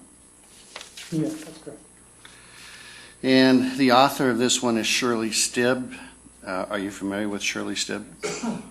And in fact, she authored one of the other data requests that was entered into the record here in this proceeding. Yes. Is there any reason that you would have to believe that the information provided by IPL to OCA as part of FCU 2016-0011 and data request number 4 would be incorrect? No, I have no reason to doubt that. I would move OCA hearing exhibit 115. No objection. No objection. Seeing no objection, the hearing exhibit 115 is admitted. Thank you. Mr. Vogensen, could you turn to page 2 of that exhibit? And there's a chart on that exhibit. Do you see the chart? Yes. Now, the months here, first I just want to do the months, and I realize these are back, but it's the data request that I had with the information. And the first month is April of 2015, and it goes to October of 2016. Is that correct?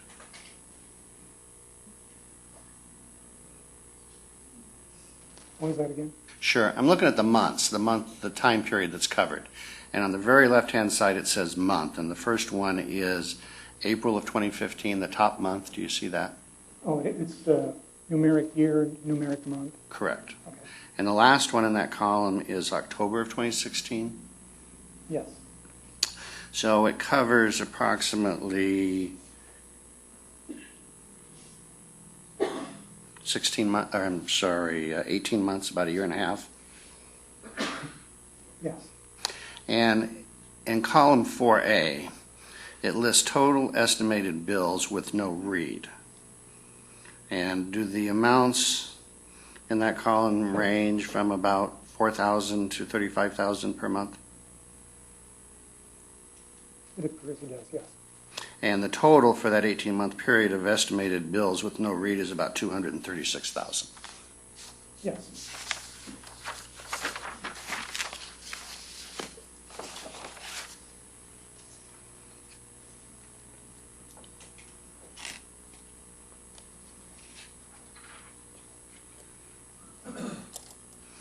Do you know what the board's standard rule is on estimates that can be provided by IPL before they do an actual read? Yeah, I believe the rule is a limitation of 3 estimated reads. And after 3 estimated reads, there needs to be an actual read. Yeah. So potentially, under the board's rule, you could have 9 estimates a year. Yes. And are you familiar with budget billing? Yes. And I think it's also called level payment plan? Level payment plan. Level payment plan. And how does a budget billing or level payment plan work? I think it looks at the customer's past historic usage, and it divides simply by 12 and calculates a monthly bill for the next 12 months with a reconciliation after 6 months. It's an attempt to make a consistent payment over a 12-year period with a reconciliation to make sure the actual amount is paid or refunded. Yes. Okay.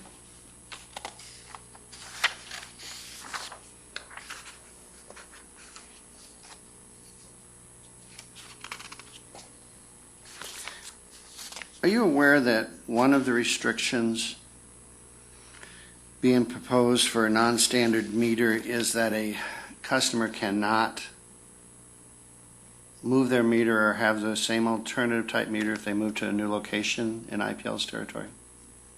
Yes, I'm aware of that. And why is it that if a customer has been allowed to have a non-standard meter, that if they move in IPL's territory, they can't have a non-standard meter at their next location? And the charges that we have within the tariff do not reflect the costs associated with that move, because we'd have to go out, remove the meter from the former address, and then install a new meter at the address they're going to. So those costs have not been reflected. So we did not think that those, customer having to pay those costs would increase what the monthly charge is. Do you understand that the customer originally wanted a non-AMI meter because they didn't want an AMI meter? Let me change it. That's not a good question. Could IPL come up with a reasonable charge for a replacement of the meter if a customer that currently has a non-standard meter moves to another location? Yeah, and I actually addressed that in my rebuttal testimony on page 16, starting with line 15, going through page 17, line 5, using, the disconnect fee, the $56 one-time fee, as a proxy for what that cost would be. When was IPL's last electric rate case? Were you involved in that? Yes, I was. And when was that filed? That was filed last year. And last year being 2017. 2017. And the order was actually issued in 2018? Yes, February. Did IPL raise any additional charges for non-standard meters or replacement of meters as part of that electric rate case? No, it did not. It was based off a historic test year. Has IPL indicated that they're going to have an electric rate case in early 2019? I believe they have. If IPL wants to have additional charges, it's possible for IPL to raise those charges as part of their 2019 rate case if they so choose. Either through that or through a tariff filing or through an excess facilities charge.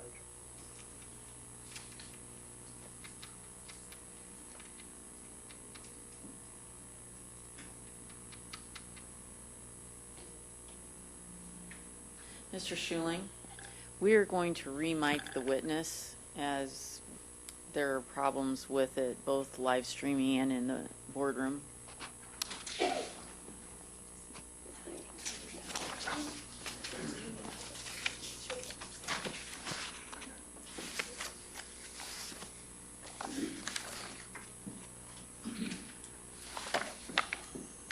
Are you okay? Good. I can hear you.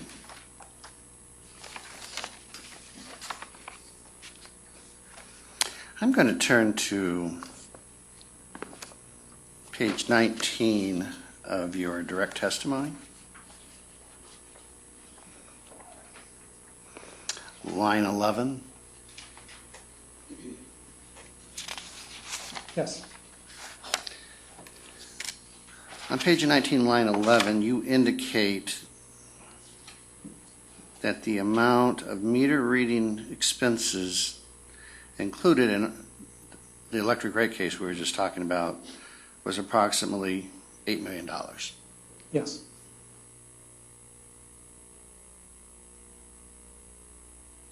And then on line 13, you mentioned that of that amount, approximately $6.4 million was allocated to the residential customer class. Yes.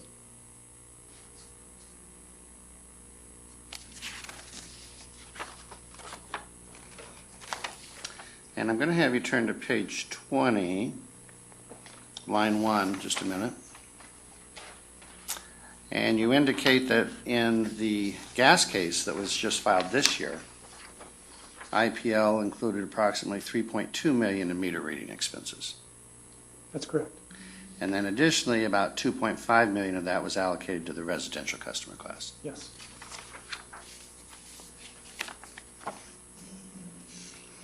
Now, when you indicate meter reading expenses, that's meter reading expenses for every customer that IPL has.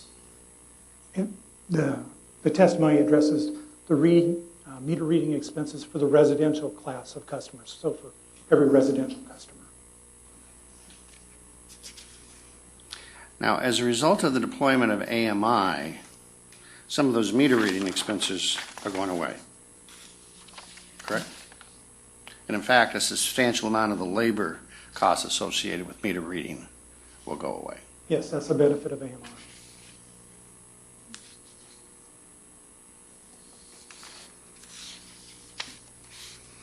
Will IPL continue to collect those amounts from those rate cases until its next rate case? From those rate cases. Sure. We just talked about two rate cases, an electric one that was filed in 2017 and a gas one that was filed in 2018. And in those cases, IPL had meter reading expenses, correct? We just went through Correct, that. yes. Yeah. The meter reading expenses will be reflected in current rates until a future rate case.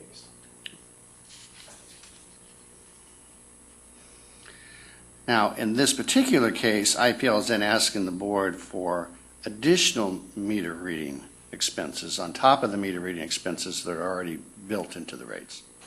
Is that correct? No. Is IPL asking for a $15 monthly charge both on the electric and the gas side for the Yes. people? Okay, and what's the purpose of that $15 charge on the gas and the electric side? It's to reflect the incremental cost to provide this as an alternative option for customers. Including meter reading expenses. No, there's a credit for meter reading expenses. There's a It's not small charge. There's a small credit for meter reading expenses, but isn't there an additional amount that's being built in for a couple of employees that will go around the state and read the meters on a semi-annual basis?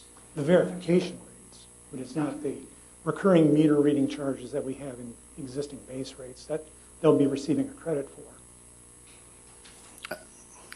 And I understand that there's a credit, and the credit, do you remember the amount of the credit? Yeah, it's $1.33. A month. Yes. That's correct. But there is going to be an additional charge that's included in the 15 for the additional personnel that's going to do the semi-annual meter reading of their meters for verification purposes. That's correct. And that's an additional charge for meter reading for customers that are already paying a meter reading charge in their rates, correct? And that's why we're giving it a $1.33 credit. Okay. To have it balanced. And who gets that $1.33 credit? That's an offset to the meter reading, or to the $15 charge For who? for the customer that opts for the non-standard meter alternative. So potentially of that $8 million and $3.5 million you're talking about, 2,800 customers are going to get $1 a month back for a meter reading reduction. Yes.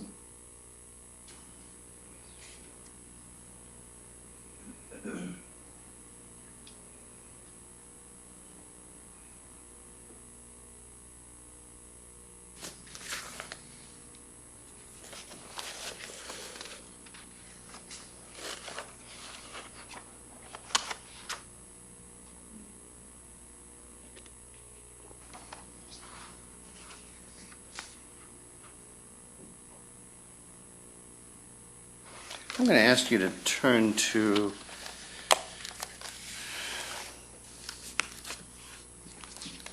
OCA hearing exhibit number 112. It's IPL data request number 21. There should be a group of our exhibits up there loose. That's it. And so if you could go to, it's up in the top corner, OCA hearing exhibit 112. It also says data request number 21, if that's easier to see. Yes, I have it. Okay. Now, in this, you answered this data request? Yes, I did. Now, in this data request,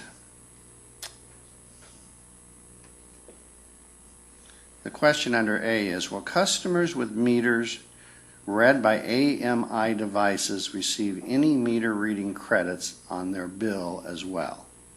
So this is in relation to the fact that there was going to be a $1.33 credit per month for the 2,800 people that use alternative meters. The response says, once the AMI meters are operational, and it's my understanding they're all going to be operational by October, November of 2019.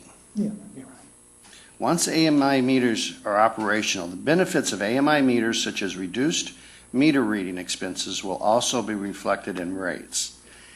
Is there something that's going to occur in 2019 that's going to reduce the rates as a result of the meter reading expenses going down? Yeah, for example, when we file the rate case, we'll ask for the investment of the AMI meters And then associated with that then, we'll show the reduction in meter reading expenses, and that'll be reflected in rates for all customers. Now, it's my understanding that most of the meters will not be operating at the time that the rate case is filed. But what you anticipate is that sometime next year, IPL is going to request a reduction in expenses for the meter readers and meter reading expenses that are no longer in existence. Yes, as part of that rate case, to match with the additional investment associated with the AMI meters. Will IPL at that time try to determine what the appropriate charges are for customers that use alternative AMI meters? Yes, in the rate case, we will look at all of our charges. And that rate case is going to be filed sometime early in 2019. Assuming that, yeah.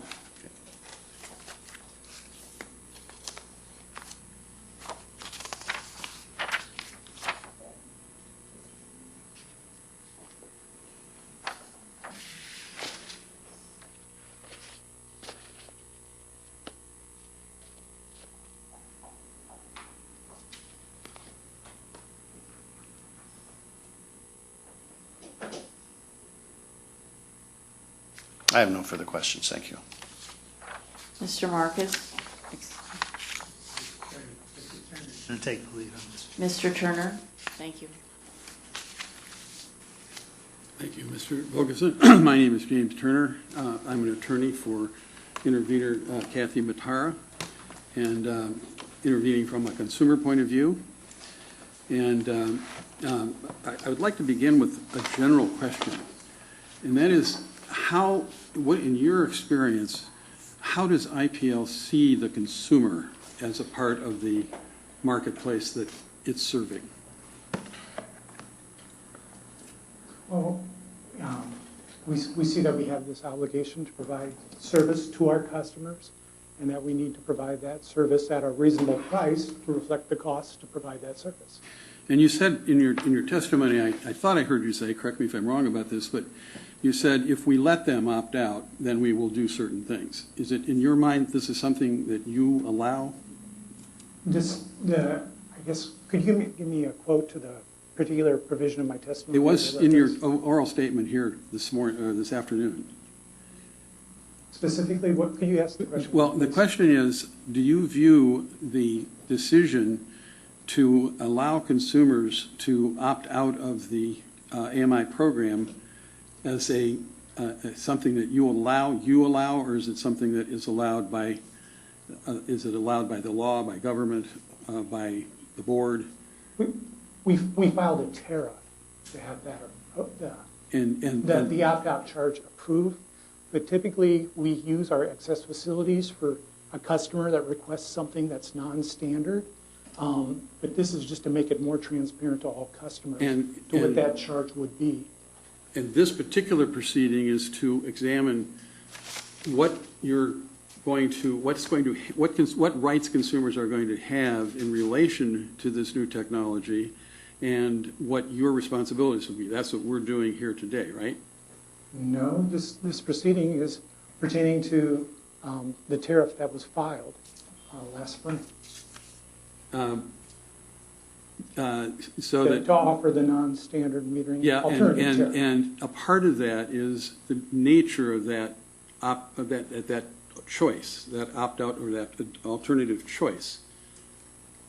The consumers that we represent, or the consumers that I represent, would like and are asking for an analog opportunity.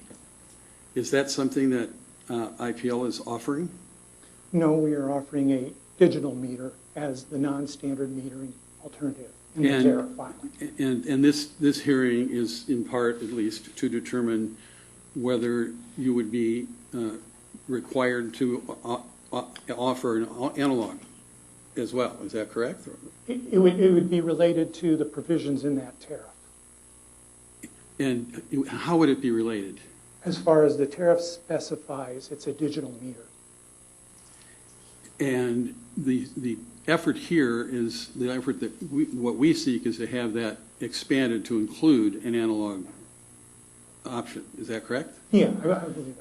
Okay, now, in your, much of what I would like to know, you've already covered with the OCA Council, so I'm not going to ask a number of the same questions, but I do want to ask you about these charges, which you described in your testimony, and you also answered questions about here, if I can. This is in your testimony on page 15. That's the small graph. I just want to be sure that I understand. Could you explain to me what the $15.87 charge covers, what it's about? I understand the details here, but just generally, what?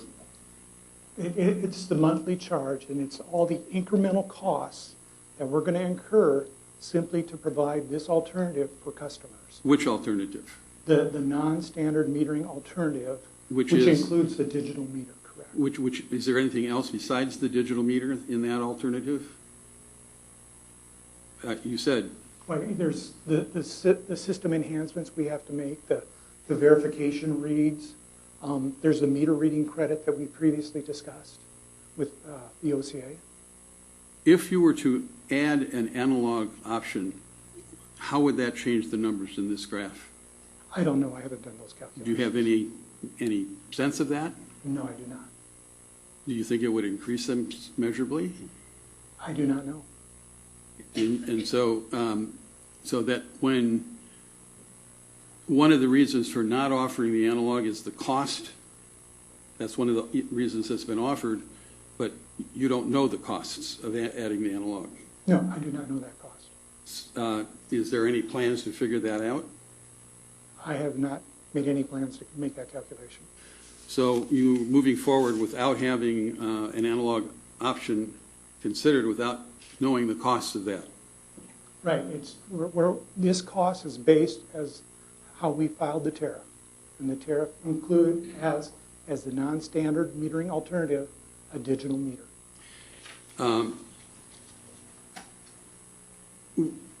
Is the position of IPL unalterably opposed to an analog alternative? Our position is that we think we put together a good proposal in our non-standard metering alternative. And that's what we included in our tariff. And without figuring out what the cost would be for the analog alternative? That's correct. I want to go back to the first question because it's kind of the core of why we're here. And that is, what is your attitude or your orientation toward the consumer?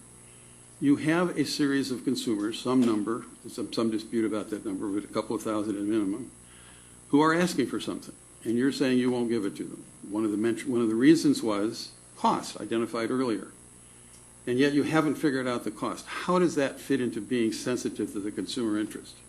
Well, I think one of the issues with it was offering multiple different types of alternatives as far as what the meter would be. And when we drafted the tariff, we took that into account that we wanted to only have one type of meter as that alternative, and that was the digital meter, which was our standard meter up until the AMI meter became our standard. And what role did cost play in making that determination? Well, by standardizing your cost, by standardizing what your offering is, you're able to offer something more efficiently at a lower cost. But you just told me you didn't figure out the cost of But adding. if you have multiple alternatives under an option for a customer, you're going to have incremental costs associated So with each one of did you those. study I that? may be allowed to answer the question before council asks another question. I'm sorry. When you start having multiple alternatives for an option, you're going to increase the cost of providing that option. But I thought you said you hadn't looked into that question. No. We haven't calculated the cost of the non-standard metering alternative with an analog meter. And so how do you know that it's going to be more costly? Because now you're offering another alternative under an option. Simply by offering a multitude of options, you're going to increase your costs. Okay.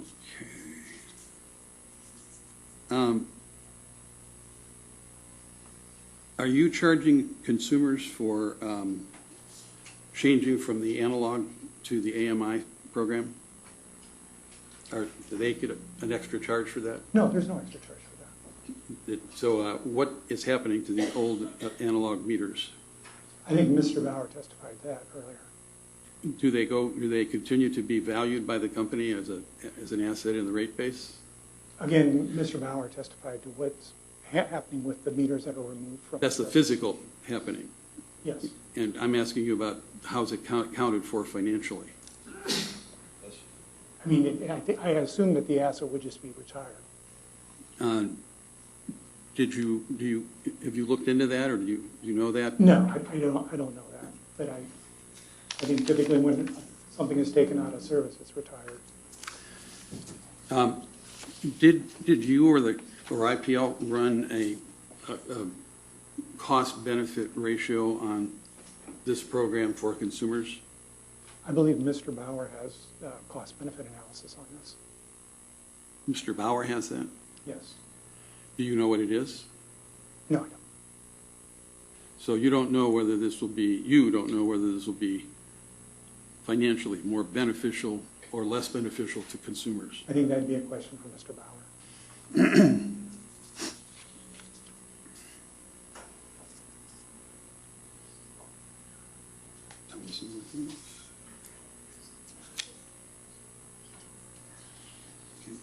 That's okay.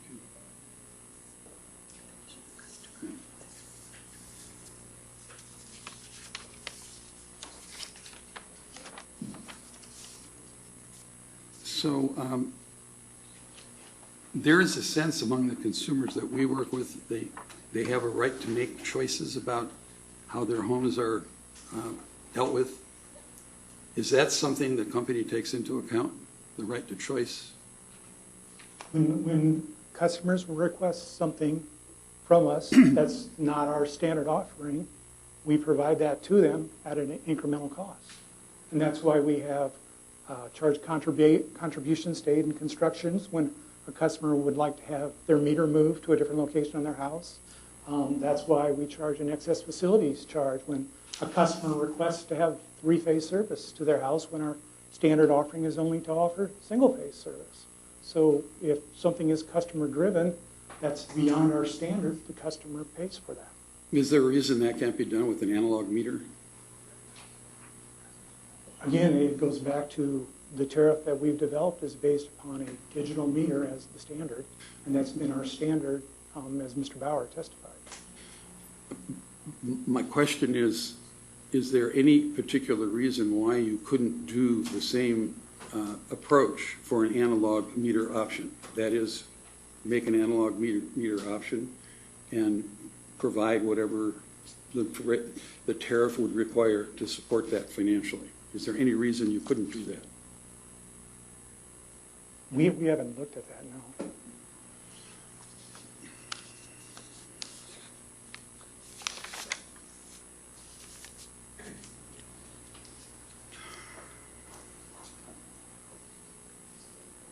Is there anything else?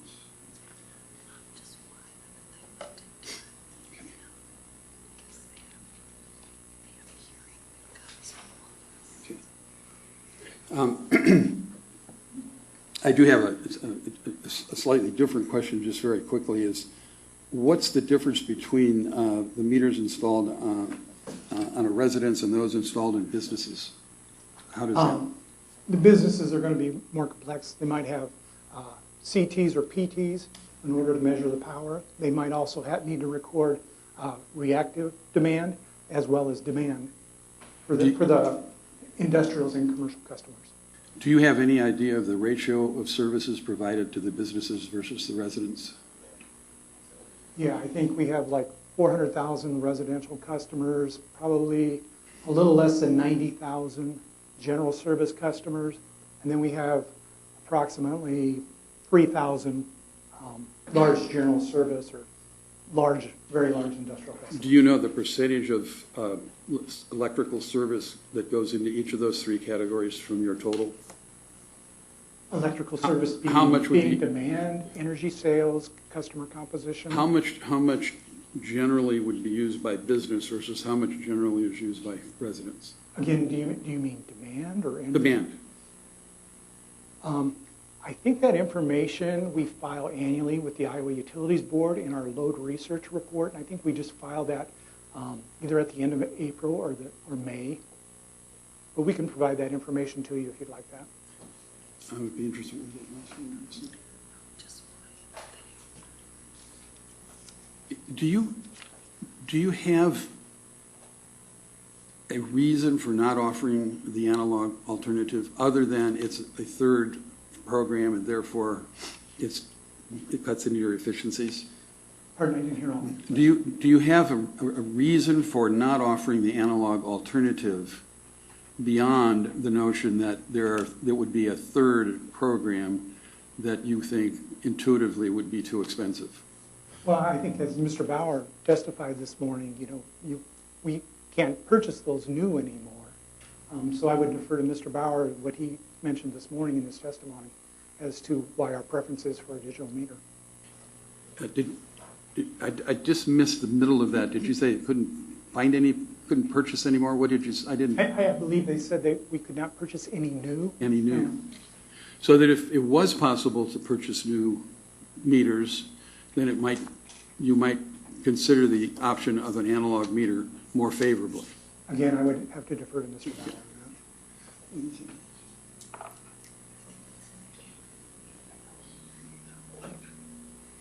I know, no further questions.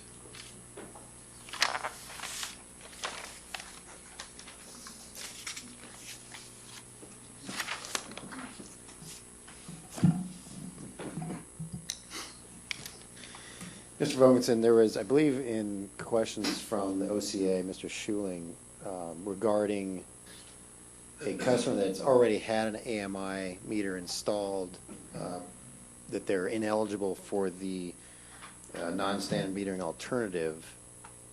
Are you aware of any customers that have had their meter switched that would like a different meter than an AMI meter? I'm not aware, but I think there is another witness that is aware of that. That will be testifying. Which witness would that be? Angie. Okay. Excuse me for interrupting, but I was also planning to cross-examine. Do you want me to go after the board, or am I not permitted to cross-examine? No, that would be my fault, Mr. Marcus. I thought when Mr. Turner asked you if that was me reading things and I read them wrong, just give us a moment and we'll come back to you. Okay, that's fine. I hear you.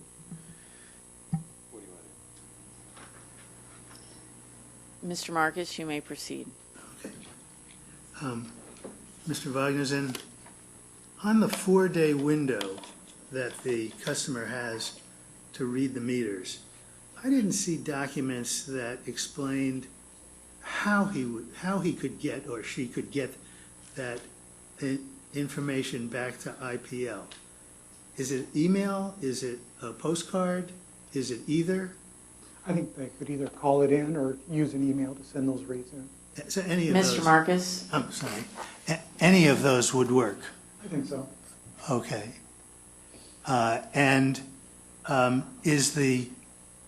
If a person doesn't have access to internet and he sends it in, do you have to receive it, or does he just have to send it within the 4-day window? Well, he would have to send it, that the read occurred within that 4-day window. Yes. Right. But do you have to receive it within the 4-day window, is my question. If he mails it on the 3rd day or the 4th day and it doesn't get to you till the 5th or 6th day, has he failed to comply with that condition? I'd have to ask our customer service people that question, if that would create an issue for them. Okay. And can he read it, when you say a 4-day window, can he read it 2 days before the scheduled date and send that information? Yes. Okay, so the window's on both sides.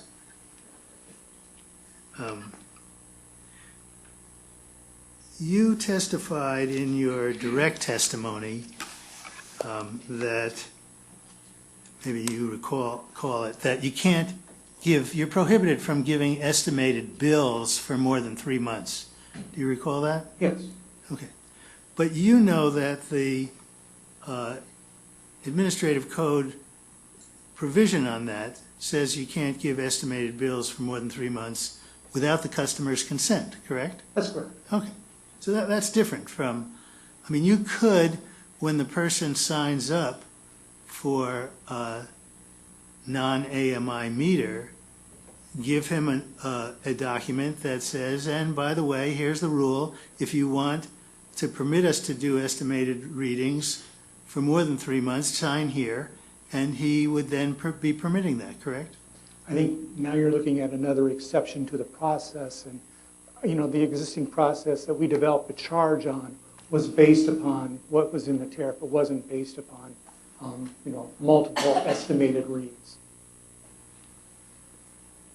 Well, I'm just talking about now the ability to readily get the customer to consent if he wants. I mean, I want a non-AMI meter, and I'd like to say, look, I'll give you a deposit, whatever you want. I just don't want to be defaulted. You can send me estimated bills for however many months. I don't care about the variation up and down. I want my AMI meter, non-AMI meter.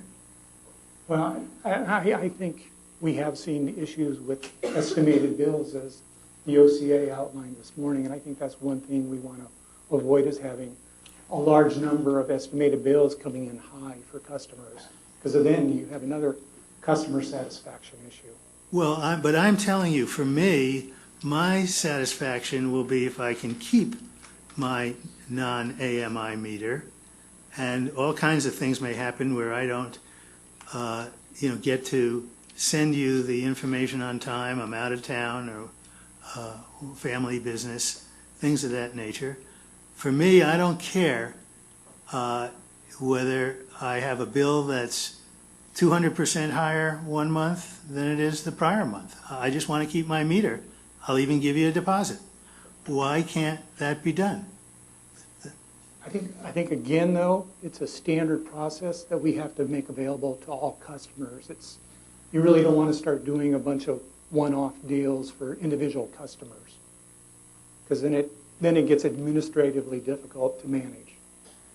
Well, you don't know yet that it's just one customer. Maybe a great many customers will agree that just as the board rule requires it, they would like it that you send estimated bills more often.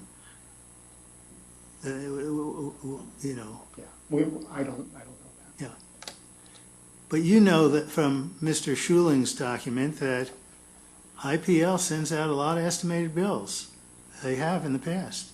But that was with analog meters. With AMI, the estimated bills is going to go down, and that's one of the benefits of the AMI meters. Okay, but of course, for some people, they don't see it as a benefit. They want to keep their meter, and they don't care about estimated bills. But Okay. I think the customer that gets an estimated bill would see that as a benefit.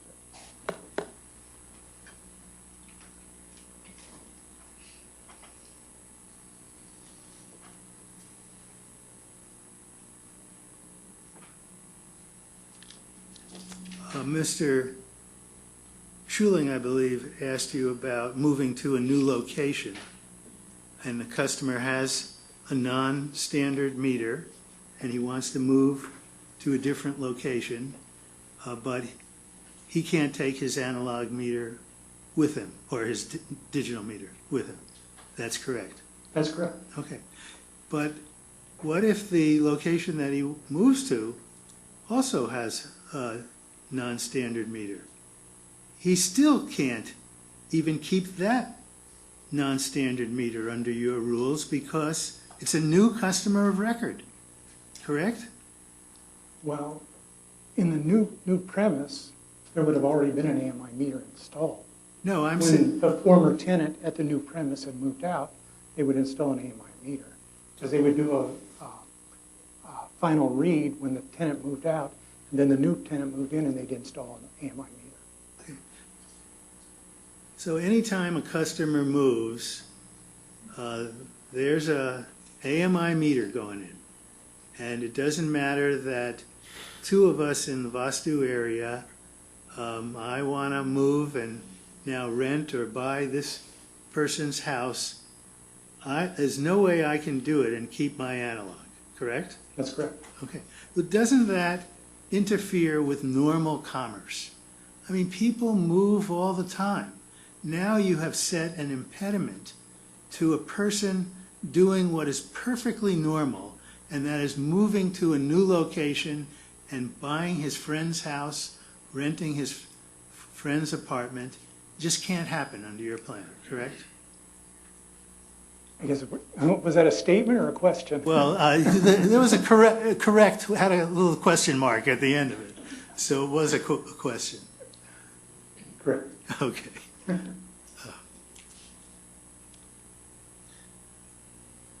And let's suppose that I am a landlord of, have 10 rental units. First of all, can I, for those 10 residential rental units, get a non-standard meter? If whoever is the customer of record wants it, yes. Okay, and it doesn't matter that I'm an individual or own the 10-unit complex as a corporation. As long as it's a residential unit and I'm the customer of record, I can have a non-standard meter, correct? Each tenant that's the customer of record can have a non-standard meter, yes. Okay. I'm the landlord. And The landlord is not the tenant, they're not the customer of record. Well, maybe, Whoever is responsible for paying the bill, okay. whoever that tenant is, that is who's paying the bill, who can set up the service, that's who's responsible for the bill. Okay. They can have the non-standard meter option. Okay, but just to clarify, I'm not the tenant, but I am your customer, and I am a corporation. But I have these 10 residences, but it's okay for me as that landlord, being the customer of record, I'm going to pay the bills, I can get, for all those 10 apartments, I can get a non-standard meter. Yeah. Okay. And then when one of my tenants moves, though, and another comes in, because I'm still the customer of record, I can still continue to have the non-standard meter at that apartment complex. There would not have been any change in the account. Okay. Yeah, it just wasn't clear to me when I read the tariff. Thank you.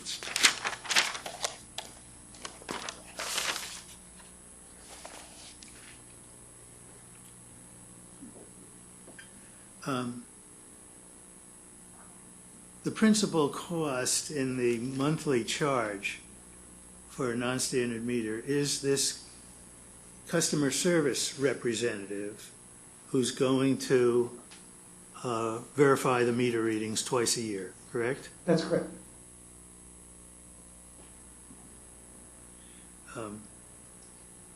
In the past, there used to be much cheaper personnel who were meter readers who read the meters, correct? I believe that's correct, but I would have to verify that. Well, you charged $133 a month for the meter readers, and that's the credit you're giving us, and that was the breakdown. And now it's $12.59 a month for not 12 months of meter readers getting out there, but 2 months of meter verifiers. I think the reference was to the hourly rate of a meter reader versus the customer service rep that went out there. Yeah, that's the difference in what's going on. And I understand that you've said the customer representative has more responsibilities or whatever, correct? I'm sorry, do you have a question? Yeah, no, my question is that the overall charge for the meter reader used to be penciled out to $1.33 a month. That's why you're giving us the credit of $1.33 a month. Okay. But now, and that meter reader went out 12 months of the year to read the meters, correct? That's right. Okay. Now you have, instead of the meter reader, you have a customer service representative, and he doesn't go out 12 months, he goes out 2 months, correct? Yes. Okay. but there's about a $10 per month difference in the cost, and that is because if you go to Exhibit 8 of my binder,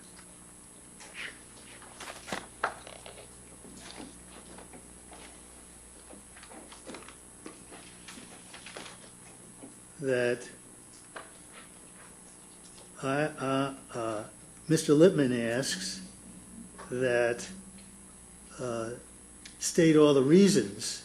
If you see it in the second sentence in the interrogatory, state all the reasons why you need a customer field rep rather than a meter reader, and then the monthly cost IPL would charge to customers if the meter reader did the verification readings. But your answer is he's trained the customer service rep to not only read meters, but to perform disconnects, change failed meters, and to perform periodic meter changeouts.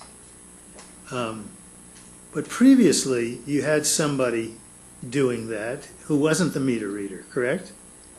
Doing disconnects? Yeah, disconnects and those other Yes. things. Yeah. Takes me 2 weeks of training, he said that. And the training to do the disconnects and the reconnects and so forth, that's 2 weeks of training, correct? I really can't comment on what the training would be for a field rep. Mr. Bowers.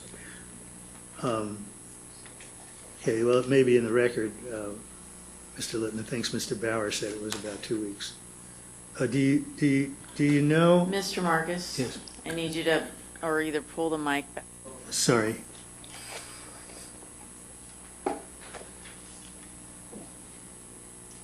And in that $12.59 charge, it's contemplated that the customer service rep has to do a lot of traveling, correct?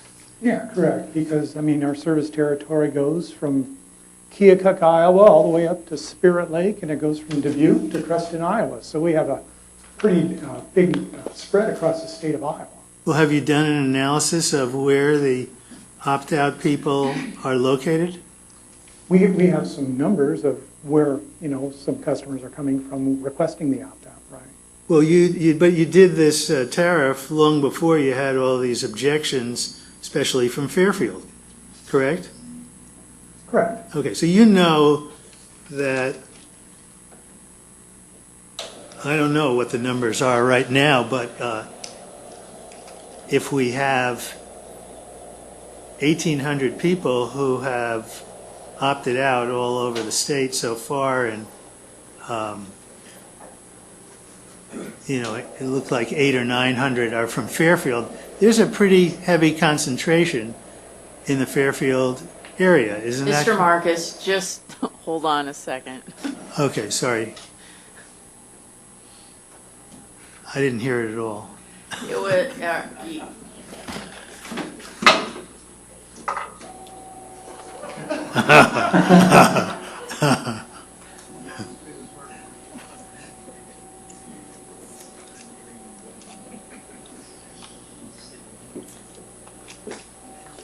For those of you that don't know, our energy efficient building shuts the windows and shades after 5:30 to keep the heat in or out, depending on the time of year. Anyway, you may proceed, Mr. Marcus. So if there was a very substantial percentage of the people in that southeast Iowa area, Fairfield, Jefferson County, that area, that would greatly reduce those travel costs, correct? Yeah, and as I testified, our purpose is only to collect the costs that they cause us to incur. So if you have a higher concentration of customers in a particular area, you know, that may offset, you know, customers that are more dispersed geographically. So we only want to recover whatever those actual costs are in the charge. Well, are you going to, if it turns out that, you know, there is this heavy concentration, are you going to adjust the tariff to reflect that? Yes, we could adjust it, like I mentioned earlier in my testimony to the OCA's questioning, that we can adjust it in the next rate case.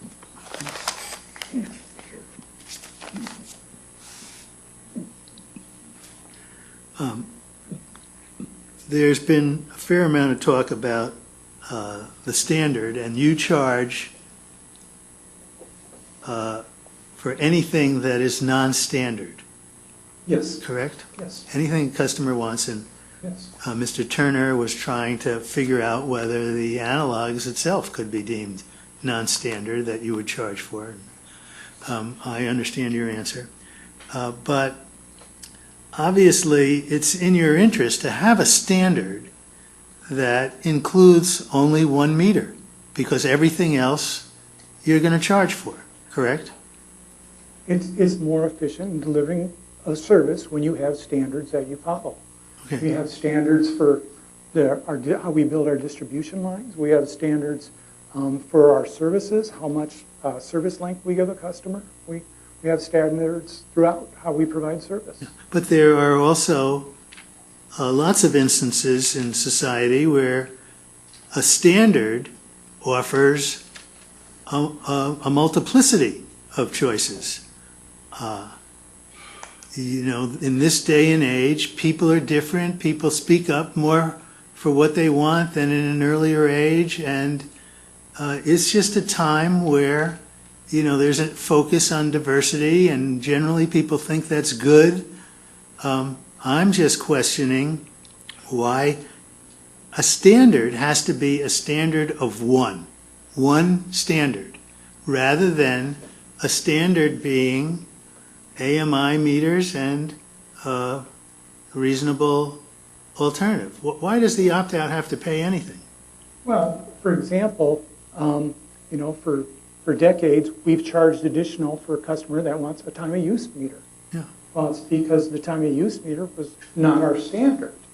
So it's to reflect those incremental costs that you occur when you have to have something that's not available to all 400,000 customers. You might only have a small percentage of customers that want it, so you incur an additional cost, and you want your prices to reflect the costs that you incur.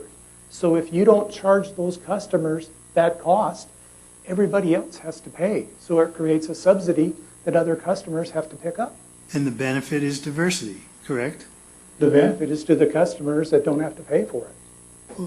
You understand that there are other utilities that do not charge for the opt-out. I understand there's a variety of different things out there. I understand there's some customers or some utilities that do not even offer an opt-out for AMI meters. I understand there's some utilities that charge a one-time fee as well as a monthly charge.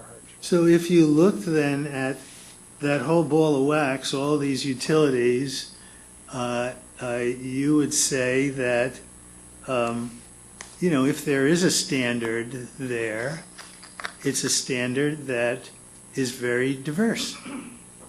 They do all kinds of different things, the utilities. But there are a good number that, Vermont, for example, by law, you cannot charge or you cannot refuse somebody an opt-out meter. But the states are different on this, correct? Yeah, every state's different, and Iowa's unique from any other state as well. Yeah.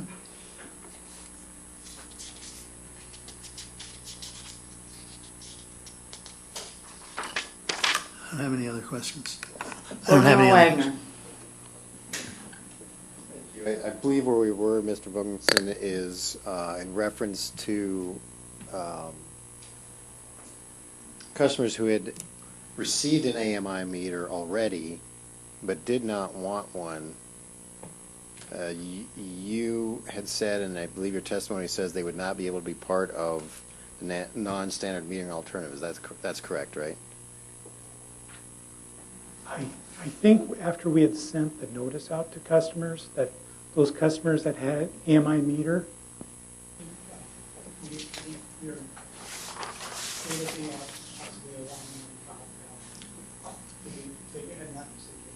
Okay. We're going to wait just a second on your mic.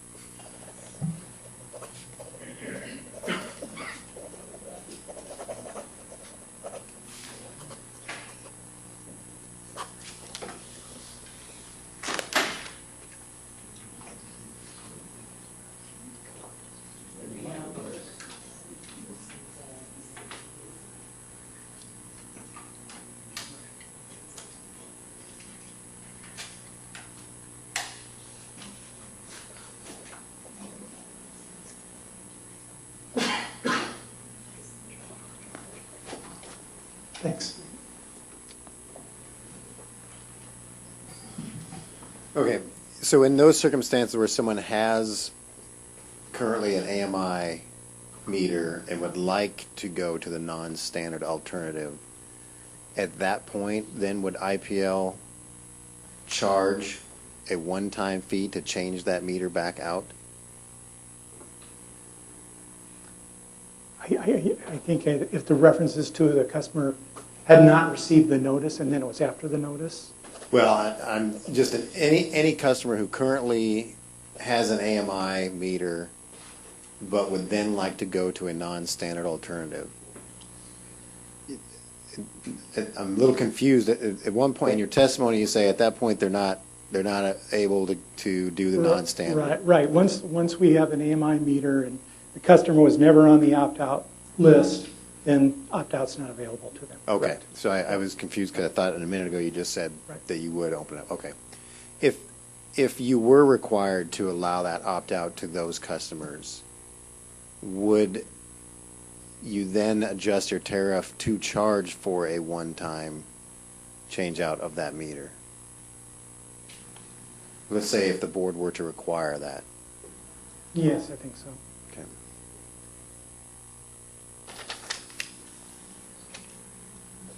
In the proposed monthly charge, again, for the non-standard customers, it includes carrying costs for the meter, for the non-standard meter. Under IPL's proposal, customers would pay the standard customer charge plus the additional monthly charge. Is IPL essentially proposing that the non-standard customers pay the carrying costs on both of the meters? They would pay for the AMI meter through their normal customer charge, and then the non-standard charge is the incremental carrying cost to have an additional inventory of those non-standard meters. Okay, so it's an incremental carrying That's cost. correct. Okay. And in your rebuttal testimony, you argue that the non-standard charge should not be delayed until a future rate case because IPL's prices should reflect current costs. You then dispute OCA's contentions that the savings on meter reading costs should similarly be passed on to customers immediately rather than in a future rate case. How do you reconcile that apparent contradiction? The savings from Between, so in your rebuttal testimony, the charge should not be delayed until a future rate case, but the savings on meter reading costs should be passed on to customers. And you dispute the OCA who says those costs Yes, should be passed on. Yes, correct, Yeah. correct, yeah, because the savings from the meter reading costs need to match when we start recovering the investment with the AMI meters. Okay. Would the monthly charge calculations that you've provided in your testimony change if there were no customer required reads? Yes. How would they change? Depending on if there's no customer required reads, what's the alternative? You know, and we'd have to analyze what that alternative is and what the cost of that alternative is. And assuming if they were more IPL reads, it would be a higher cost. Right. If it were no reads and it was just a once a year, then Even the once a cost year. would go down. Okay. How many employees does it currently take to read both gas and electric meters? Boy, that'd be a question for Mr. Bauer. Okay.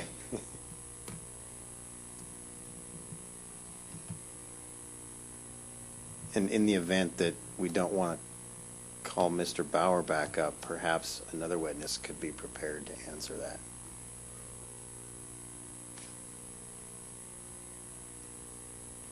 On page, and I don't think you need to go there. In your direct, I'll just generalize it. In your direct testimony, you state that if a customer has, I've asked that, never mind.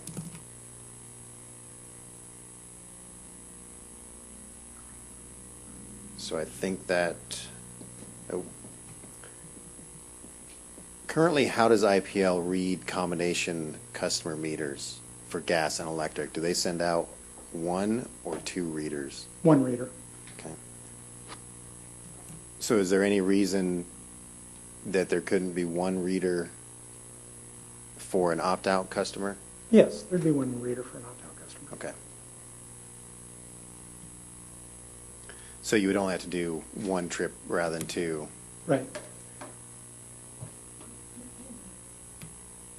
Is that reflected in the costs for a combination customer if both meters would be a $15 charge? Again, we want the cost to reflect what those actual costs are. So if we have more combination customers, that would reduce those verification rates. So it would be a lower monthly opt-out cost then. So currently, based on your tariff, though, if a customer is a gas and electric customer, they would have two $15 charges? Yeah, they still have two $15 charges, even though the meters are read at the same time. It's no different than what we do today for a combination customer that we read their meter, if they're both gas and electric. And they both still pay the same, they both pay a customer charge. Okay. And that's because it's difficult to distinguish between the two? They're two in a- separate in a rate utilities. case? Okay. It just reduces the overall meter reading costs. So is that an area of efficiency that because of law and our rules that customers are paying in effect more than they need to be paying overall? And I'm not talking opt-out customers, I'm talking all customers. I think they're not paying more overall. It's just that for some customers, the cost is less, and for some customers, the cost is more. So for example, you could have them reading combination customers, and you have a lower cost, but same thing is if you have to go read a rural customer, you might have to drive a mile out. So it's really the combination across the broad spectrum of all our customers. It that averages determine out. it. Yes. Okay. At what point would the non-standard customers begin reading their meters on their own? At the time of installation? No, it was once the provisioning is complete and we're ready to start billing the customer.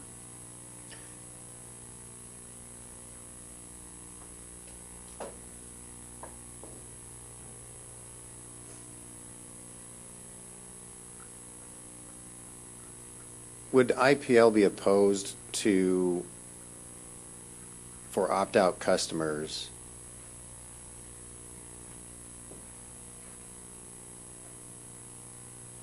providing estimated bills only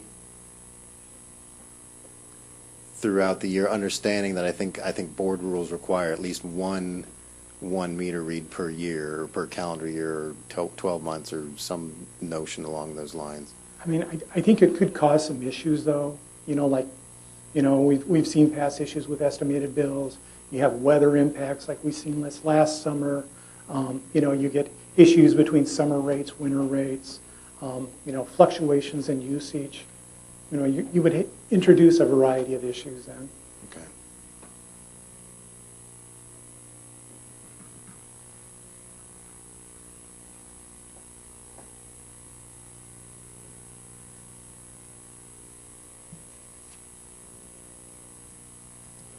I think that's all the questions that I have. Thank you. Board Member Lozier? Thank you. I want to go back to the discussion you had with Mr. Schuling and Mr. Marcus about the 4-day window, I guess, in general. And I want to understand, so if a customer's day to read the meter, say, is the 15th of the month, tell me what is the 4-day window? 4-day window would be to the 19th, or it'd be from, what is it, the 11th? The 11th. So it's an 8-day window. Right. Okay.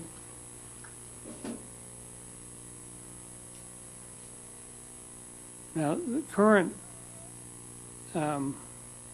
rules of the Utilities Board provides that if a customer misses a meter reading 3 consecutive times, then a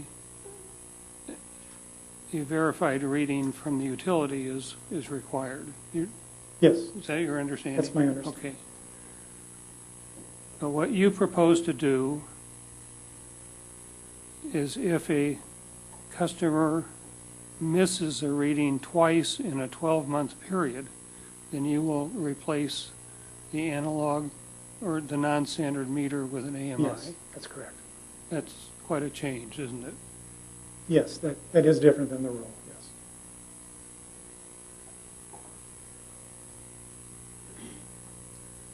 There's been some talk about your budget billing, or I think you call it level payment Level billing. payment plan, yes. So instead of switching out the meter, you could have an option to move to the level payment billing, couldn't you? Level payment billing being a substitute for reading the meter. Yes. But you got to remember then, you might have 12 months of prior actual historic usage. Right. But then if you move them to a level payment plan, after 12 months, you won't have what their actual usage was if you haven't been reading their meter. But there's a true-up every year, right? Right, but again, we have seasonal rates, you have fluctuations in weather, so they wouldn't get what their true bills have been throughout the year. But your current tariff allows that. Well, the budget billing actually looks at what they would have actually been billed, and it compares each month what they were actually billed versus what that level payment was, and then that's what the true-up is based off of. After 12 months. Yeah, and actually we do one after 6 months to see if there's a big variance going forward, so they don't have a big true-up after 12 months. So who performs the meter reading after 6 months? The customer or the utility? Under our level payment plan today? Yeah. Yeah, the utility does that. Okay. So you have, in effect, you have 2 readings per year. No, under the level, I thought you're discussing what our level payment plan is today. I am. We read the meter every month today. And with AMI, we'd still get reads every month. Okay. You confused me. So with the level payment plan, you still read the meter every month. Is that what you said? We currently read the meter every month, yes. Okay. And that's done by the utility? That's currently done by the utility. Okay. And after 6 months, you do a true-up? We do, well, we look to see if a true-up is needed, so they don't have a big true-up at the end of 12 months.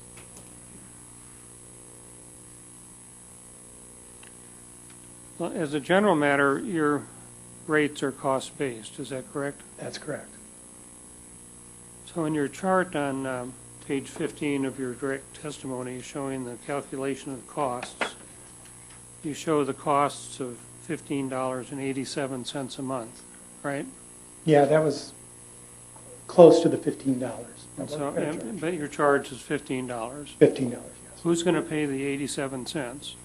Well, we had a range in our initial calculation, and it was a range of like a little under $15 to $16. So that's why we chose $15.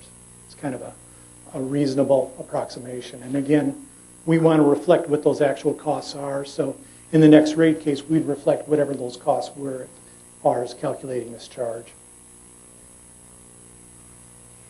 There's been discussion about the $12.59 charge for manual verification, and that's for 2 meter reads per year. Is that correct? 2 verification reads per year. Okay. So by my math, that $12.59 a month is $151.08 a year. Sound right? Yes. For 2 reads. So each read is $75.54. Yeah, and I actually had an exhibit attached to my tariff filing that had what that calculation was. Okay. Well, is what I just said consistent with what your tariff filing it says?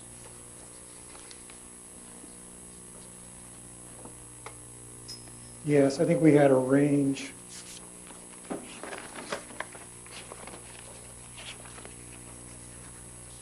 Yeah, we had a range of, well, we include the customer service costs as well as the vehicle expenses and loadings.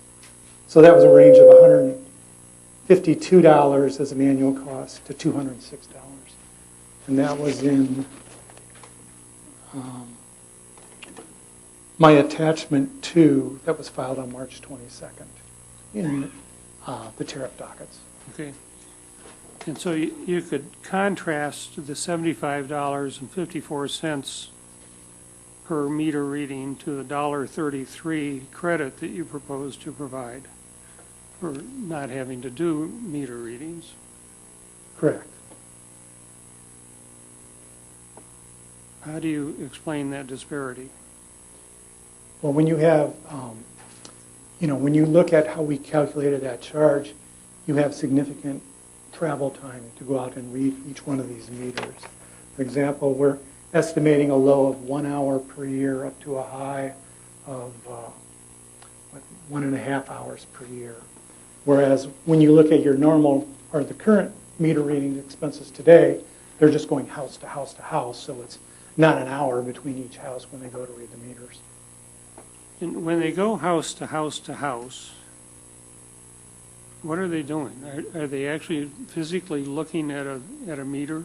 The meter readers, yes. Okay. And Yes, are and they have a writing handheld. down the numbers on? They have a handheld device that they enter the read into, Is it or they probe the meter. Is it an electronic device? Yes. And is that data transmitted electronically back to the home office? Or is that device taken into the I think the it's home it's office? taken into. Okay. How long does it take to go from one house to another? I really couldn't tell you. I could get that information for you, though. What the average, how many reads a meter reader makes in a day.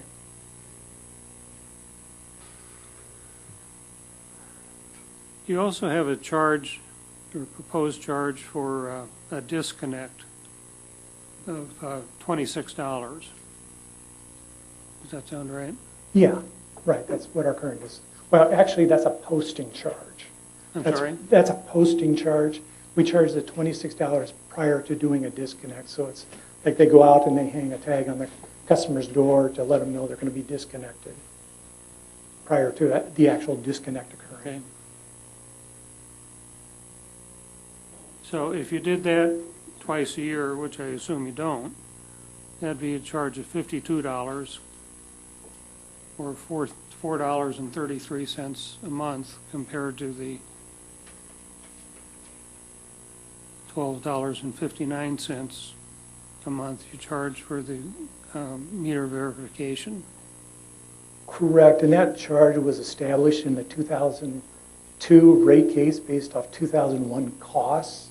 So that charge, that $26 charge, has not been updated probably in 17 years for increasing cost to provide that service. Well, as I understand it, the charge you propose is $26, isn't it?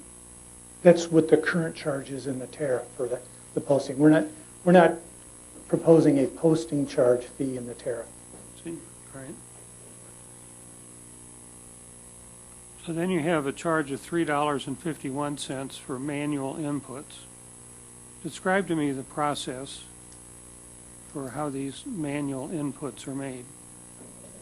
Well, they'd have to take the meter reading.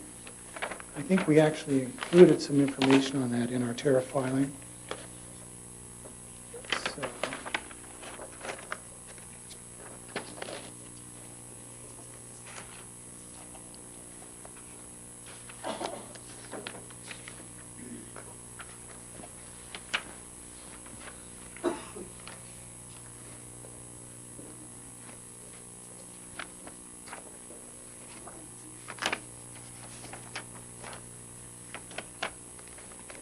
yeah, the customer service rep, once the read is pulled for like a designated email box, they'll enter it into our CCMB, into the customer's CCMB account. They'll compare the read usage to the customer's usage history to recent months and the same time a year ago. The CSR will check use on bill, or if the bill is pending, and they will check the use on bill and generate the bill. And then the CSR reviews the account to see if we are approaching the 6th or 12th month to obtain the semi-annual verification rate. And you calculate that, that your staff can do one of these in 5 minutes, That's correct. or 12 an hour. Yes.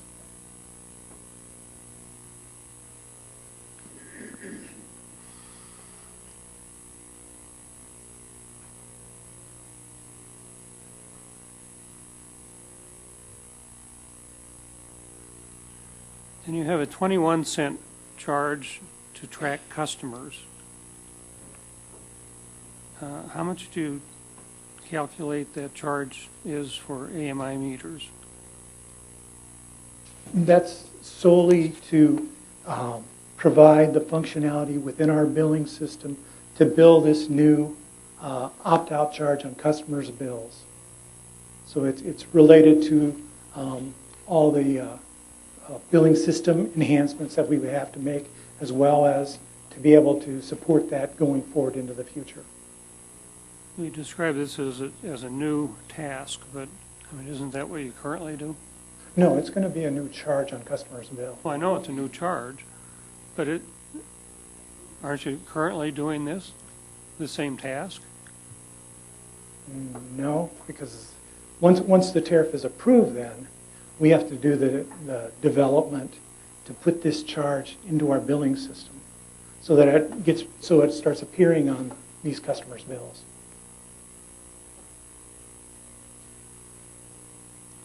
And you have a carrying cost of 90 cents, which you calculate to be 14% for depreciation, insurance, and cost of money. And how do you break that down among those three, if you know? I can find that out for you, but I don't know right off the top of my head. Sorry. Does the $1.33 a month for the meter reading credit, or what you say is the cost currently of going door to door, does that include a vehicle charge?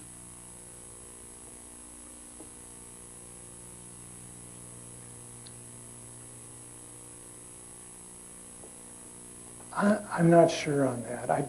It's just based on whatever is billed to a specific FERC account for meter reading expenses. So I don't know if that includes vehicle expenses or if that's just labor expenses.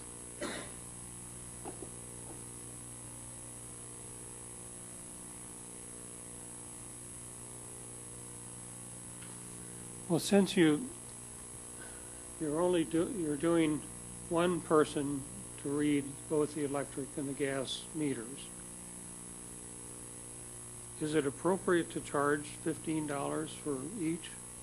Yeah, because they're separate utility services. Well, I understand that, but since you told me that you have cost-based rates, and it's a whole lot cheaper to read, the incremental cost to read two is less than one, right? That's correct. You're not doing that. No, but I think when we look at those costs, they're spread across a broad spectrum of customers. So some customers are combination, some customers are not. But all electric customers are going to pay the same rate. Simply because they're a combination customer, it doesn't mean they get a discount on their rate that they pay us. It's the same that how we do a customer charge. So all our electric customers that are residential pay the same residential customer charge for electric service. It doesn't matter if they're a combination customer or if they're electric only. They all still pay that same customer charge. The same with our gas service. Even though they're not necessarily based on the cost of serving that customer? It's not that individual service or individual customer, but for that class of customers.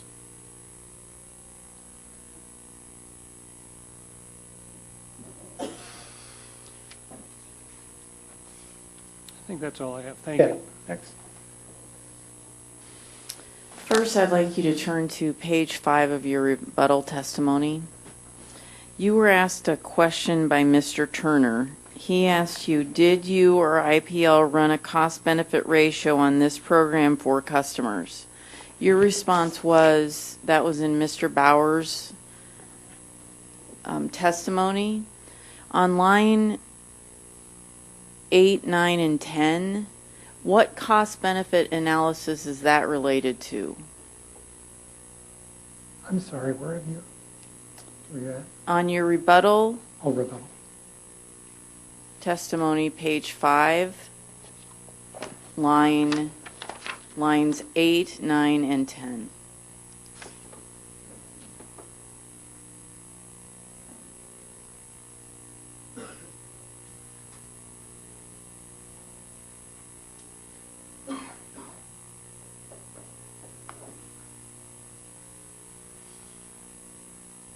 I assume that cost-benefit analysis would be, which would be reflected in a future rate case in support of our AMI investment.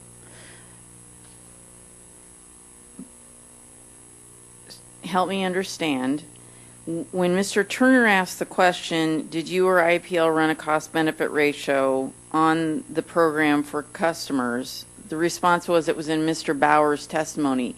Is this the same cost-benefit analysis? No, I think he had done like a 15-year cost-benefit analysis. This is when we have a future rate case looking at the benefits and costs of the AMI infrastructure project. And you believe that Mr. Bauer's testimony has information related to the cost-benefit analysis that Mr. Turner is trying to find in the testimony?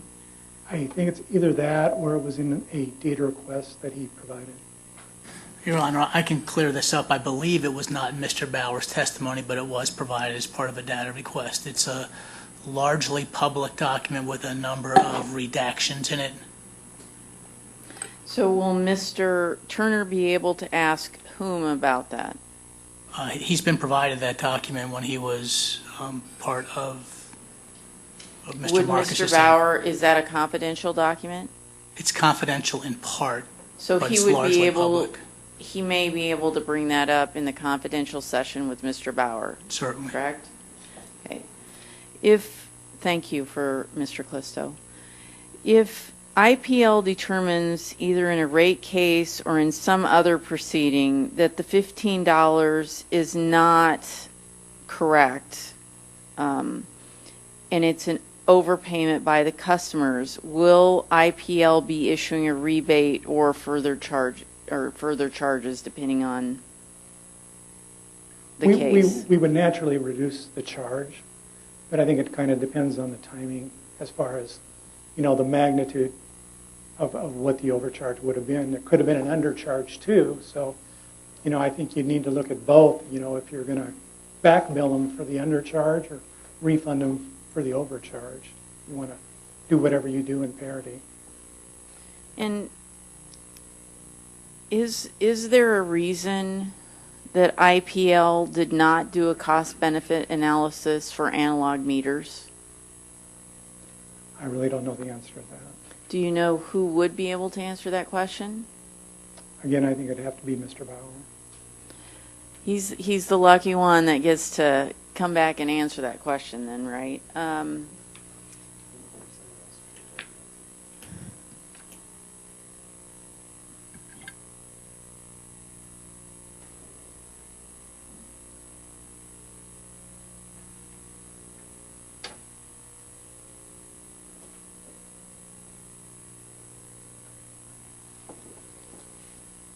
Mr. Clisto. Thank you. So, Mr. Vogensen, you had a couple of questions from Mr. Schuling when you started your examination.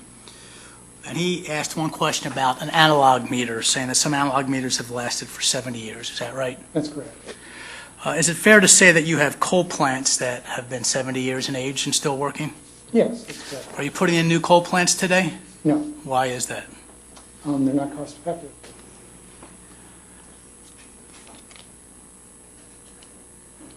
I'm going to ask you to look at IPL Exhibit 115. Excuse me, OCA Exhibit 115. My apologies.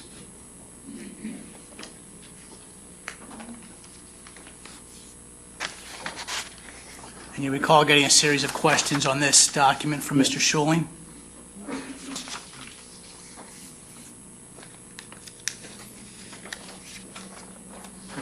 Yes. This data request, which was issued on October 27th and responded to on, October 20th and responded to on October 27th. 2016 was in docket FCU-2016-0011. Do you know what that docket was about? Yes, I think it was a complaint docket about high bill estimations. And that was during the transition period for the customer care and billing system, or CC&B, that IPL implemented? That's correct. And is it safe to say there were a lot of customer complaints about issues associated with that billing transition? Yes, that's correct. Is it safe to say that the total estimated bills that were pointed out to you by Mr. Schuling was not desirable from IPL's perspective? That's correct. And why is that? Because we prefer not to have to estimate a customer's bill. And as a result of those complaints, this board opened up a docket to address, among other things, the issue of the estimated bills. That's correct. You had a question from Mr. Schuling, and I think a follow-up from Commissioner Wagner about the charges in 2019. That is, why couldn't you not wait until your next electric rate case to implement a charge for AMI? Do you remember those questions?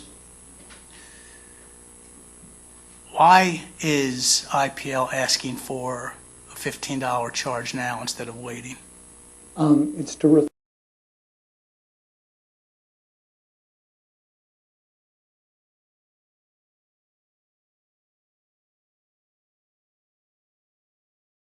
reflect those costs, to provide that incremental service to those customers, and to send those customers a correct pricing signal on what those costs are.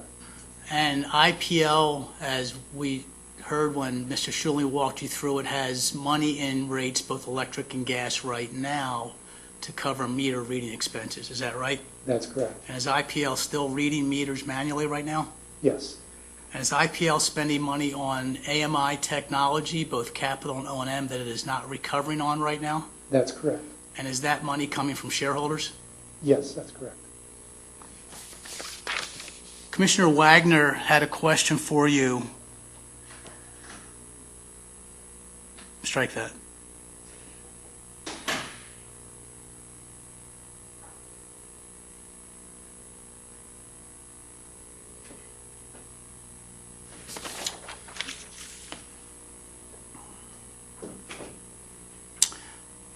Mr. Marcus had a question for you, a hypothetical, I believe, on what he described as his preference, which is estimated bills and a deposit to cover, presumably, his, if he missed a bill or something else.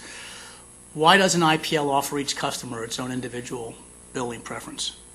Well, it'd be administratively difficult and also be expensive to administer something like that for each individual customer. Mr. Marcus had a question for you about why a customer cannot keep an analog meter when they move. And you gave some reasons for that. Yes. Is it also fair to say that a reason a customer cannot keep an analog meter if they move is because this is a limited offering by IPL, the NSMA? Yes, that's correct. Why is that, if you know? I think it's to get everybody to move to an existing standard.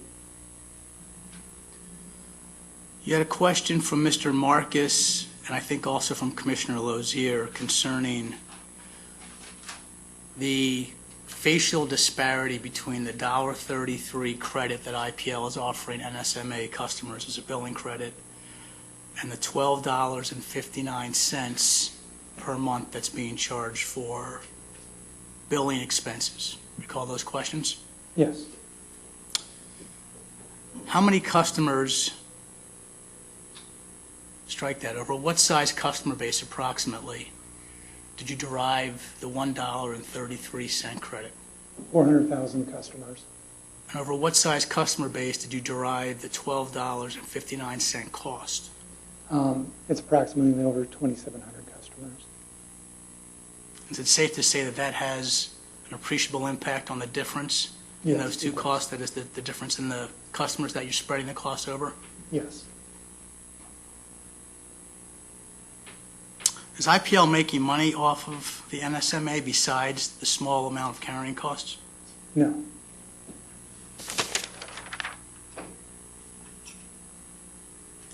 One final question. Commissioner Lozier had a question for you on the number of days in the 4-day window. Just want to make sure that I understood what you said there, because I thought you said that was an 8-day window. I think it was 4 days either side of the 30 days. The average read would be a 30-day. Are you positive about that? Let me check the tariff. And you're checking the proposed tariff? Yes.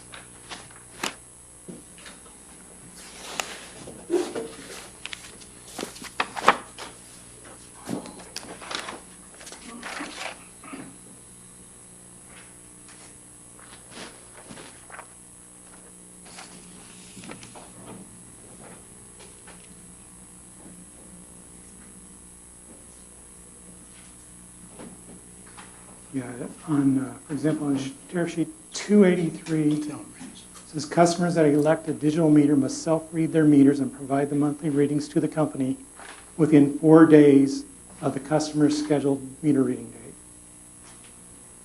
date. Okay. So was your intent in drafting that to make it 4 days on either side? Right. Learn something new every day. No further questions. Board Member Wagner. I apologize, Mr. Vogensen. I have one more question. Are there any costs today that IPL has to serve the customers who have requested to have an opt-out? No, we're not incurring any costs other than tracking the customers that are requesting it. Okay, thank you. And how long are you continuing to run both systems? So there is no additional cost. What's that time period? Yeah, I think it's kind of dependent on, when we get a ruling as far as the tariff. But I thought there was built into the process a continuation of the reads for a while. Oh, that, like Mr. Bauer testified Yes. earlier, during the provisioning process, I think he said it was like 60 days, where they continue to read. All right. And Your Honor, just one follow-up question to that, just to make one point clear. Is IPL, I would appreciate a couple follow-up questions, too, if we're going to grant additional follow-up question. I'll withdraw.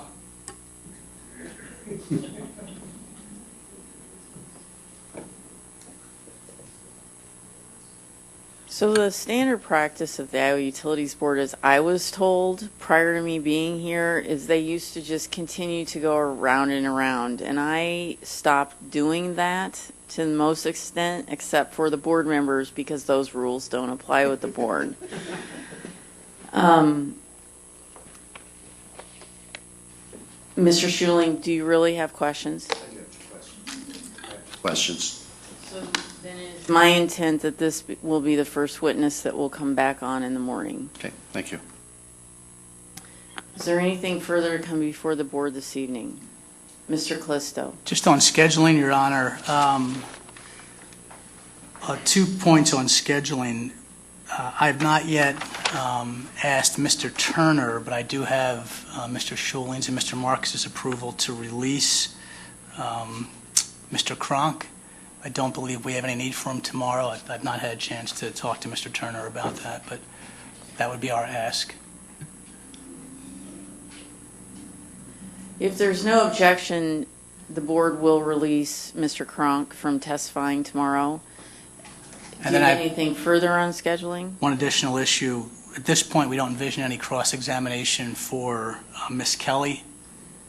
I don't know the other party's views on that, but we offer that now to the extent that we don't have to bring her tomorrow.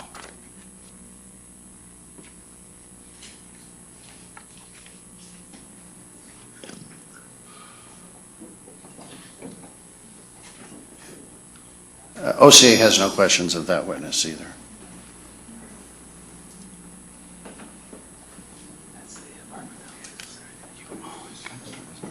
Do you anticipate, Mr. Turner or Mr. Marcus, that you will, who's bringing, Mr. Marcus, you're bringing forward Ms. Kelly? Correct.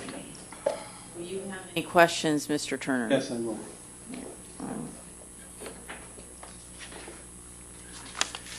Your Honor, if I can be heard on that.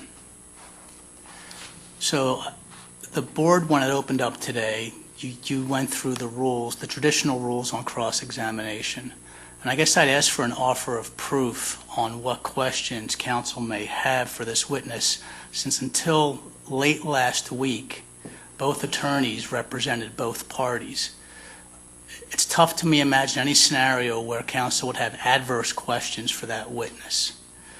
And so to honor the board's rules on allowing only for cross for things that were not otherwise filed in direct, of witnesses adverse to those that you're offering, I don't see how any questions he could have could be adverse to his cause.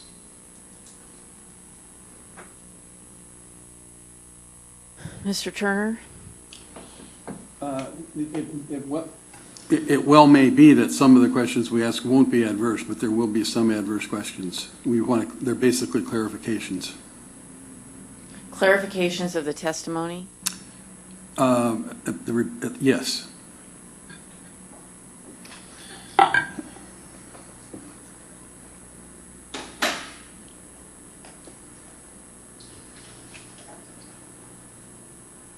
So the board is going to walk out in the hallway.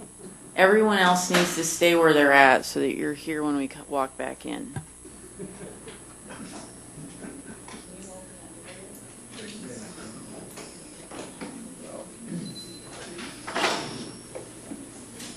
What do we want to answer?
Where's the one filled out? No idea. It's in this file. To turn it in today. I think it's right there. So did you find out where you're going to... No, I didn't get a chance. Well, just keep it for now, it's no problem. You should ask Jay also if he wants it.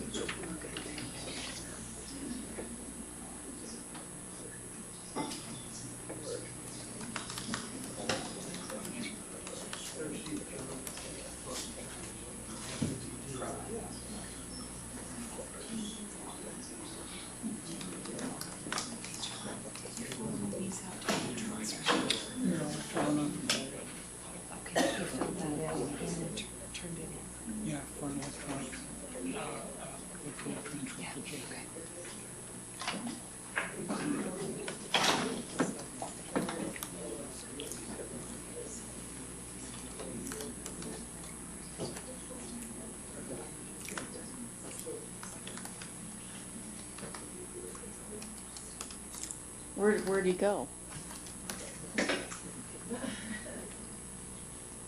Did you take your mic off? Were you already gone when I said stay where you're at?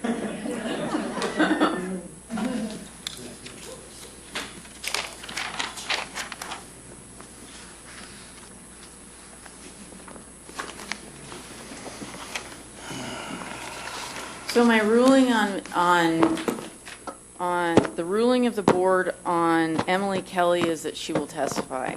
The ruling on the witnesses today, we're going to finish up tonight with this witness. So if you need a break, you need to take one. But we're going to keep going. So, did you have any further questions, Board Member Wagner? Mr. Schuling? I have two questions.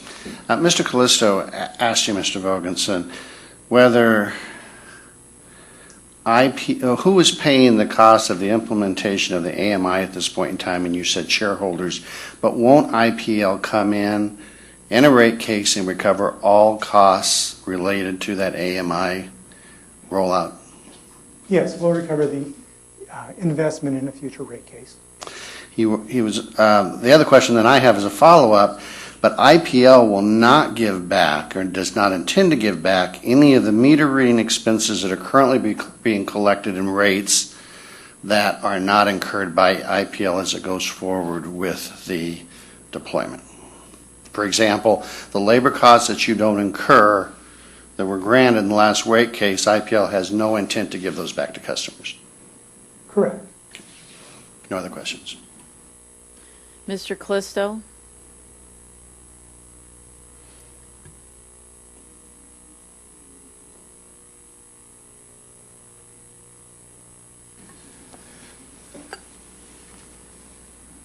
Mr. Vogensen, to the extent that capital assets are depreciating right now that are in service, IPL will not be asking for recovery of those elements of the depreciation that's already happened. Is that right? That's correct.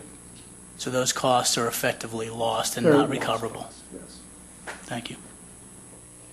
Your Board Honor. Member Wagner? Mr. Ferguson, given the $12.59 of the monthly estimated per customer cost of the $15.87 calculated, the $12.59 is applicable to the verification of manual meter reading. Has IPL explored any potential cost-effective or more cost-effective options for meter reading verification?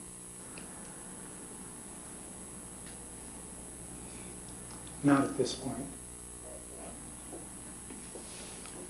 Do you have any potential ideas for cost-saving meter verification?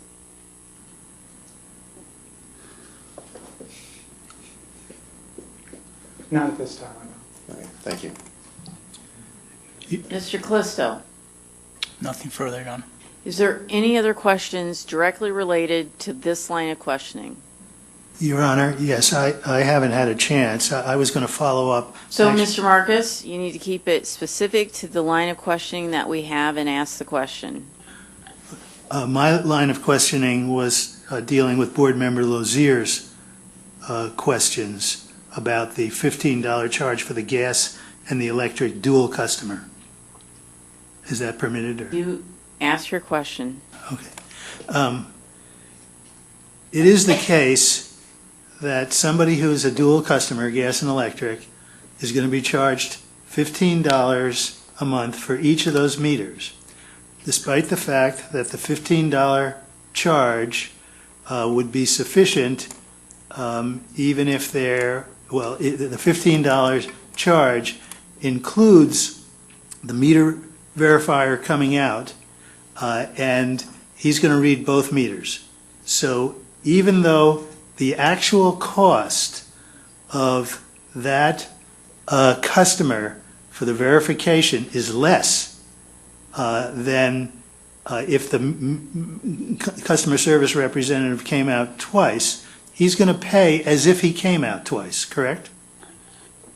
Just looking at I'm just looking at the cost for that customer. What I'm telling you, though, is we're considering gas as a separate class of customers, electric as a separate class of customers. To the degree that you have overlap between those two classes, that would reduce costs for both the electric and the gas costs for that charge. And we only want to reflect those actual charges.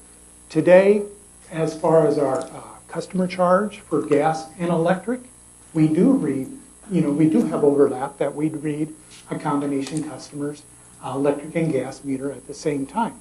But that cost is spread across all customers within that class. So all customers within the residential electric class benefit, and all customers within the residential gas customers benefit from that. Well, I'm just looking at it from the perspective of this particular customer. So, Mr. Marcus, your question is? My question is, this particular customer is being charged something unreasonably related to the actual costs to him.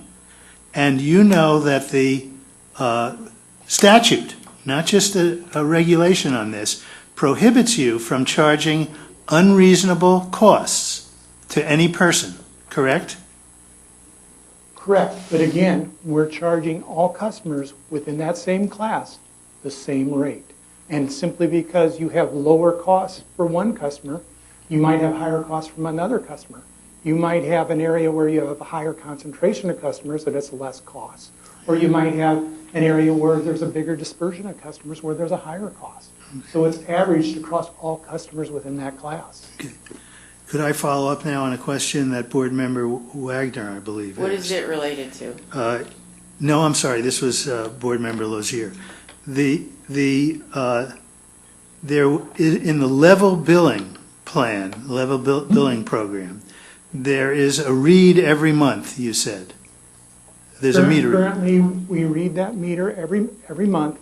It's just that the customer pays a budget amount. I mean, I personally am on a budget account. Okay. And I pay the same amount, and it can be reconciled after 6 months if it sees that, I'm getting a big variance. But they still read my meter every month, and I see on my bill what my actual usage is. It's just that the payment that I make is levelized across for that time period. But that customer doesn't pay for the monthly meter read, correct? Yes, a budget billing. I still pay for a customer rep to read my meter. My meter is still read every month because I can actually see what my usage is every month, and the only way they can do that is to read my meter. Well, you're not separately billed for a monthly meter charge, are you? You're just saying it's included in the overall rates that you pay. It's included in the customer charge, but simply because I'm on a budget billing or a levelized payment plan, it doesn't change on what my actual bill was. It just changes on how I make my payments. No further questions. Mr. Callisto? Nothing further. Seeing nothing further to come before the Iowa Utilities Board, we are I'm sorry, Your Honor. recessing it. Sorry, one scheduling issue. Yes, sir. When the board was on break, we spoke to Mr. Reed. He has a 2 p.m. flight tomorrow. If we follow the schedule as currently planned, we would take Ms. Layden Van Gundy first. We would ask that we take Mr. Reed first in the morning, just to ensure that he can catch his flight at 2 p.m. The only thing about that is he would also have to be available for the confidential testimony. I'll defer to the board on that. We'd be happy to take him confidentially. Deferring to the board is to me, and if he needs to be available for the confidential session, are you asking that you would like me to reconsider doing confidential at the end of the day and instead have it prior to the... I don't know the board's practice on that. Just as a suggestion, if there's a way to go into confidential just for Mr. Reed before he leaves, that would be ideal, of course. I don't know if that's possible. What time is the flight? 2 p.m. So the flight's at 2. He needs to leave here by... 12:45. Maybe a little later if he's a gambling man.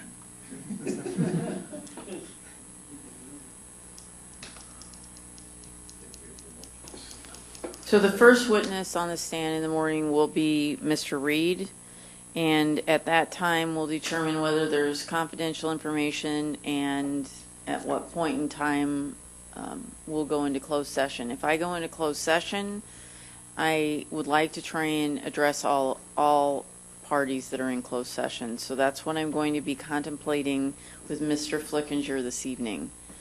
Is there any other questions or issues that any of the parties wish to bring before the board? It is our intent to recess. We will come back in at 8:30 a.m. You need to plan accordingly for lunch. It'll again be about It'll be at lunchtime, and it'll be between 11:30 and 12:30 that we'll break, and we will break for a full hour tomorrow. Seeing nothing further to come before the Iowa Utilities Board, we're recessed at 6:35.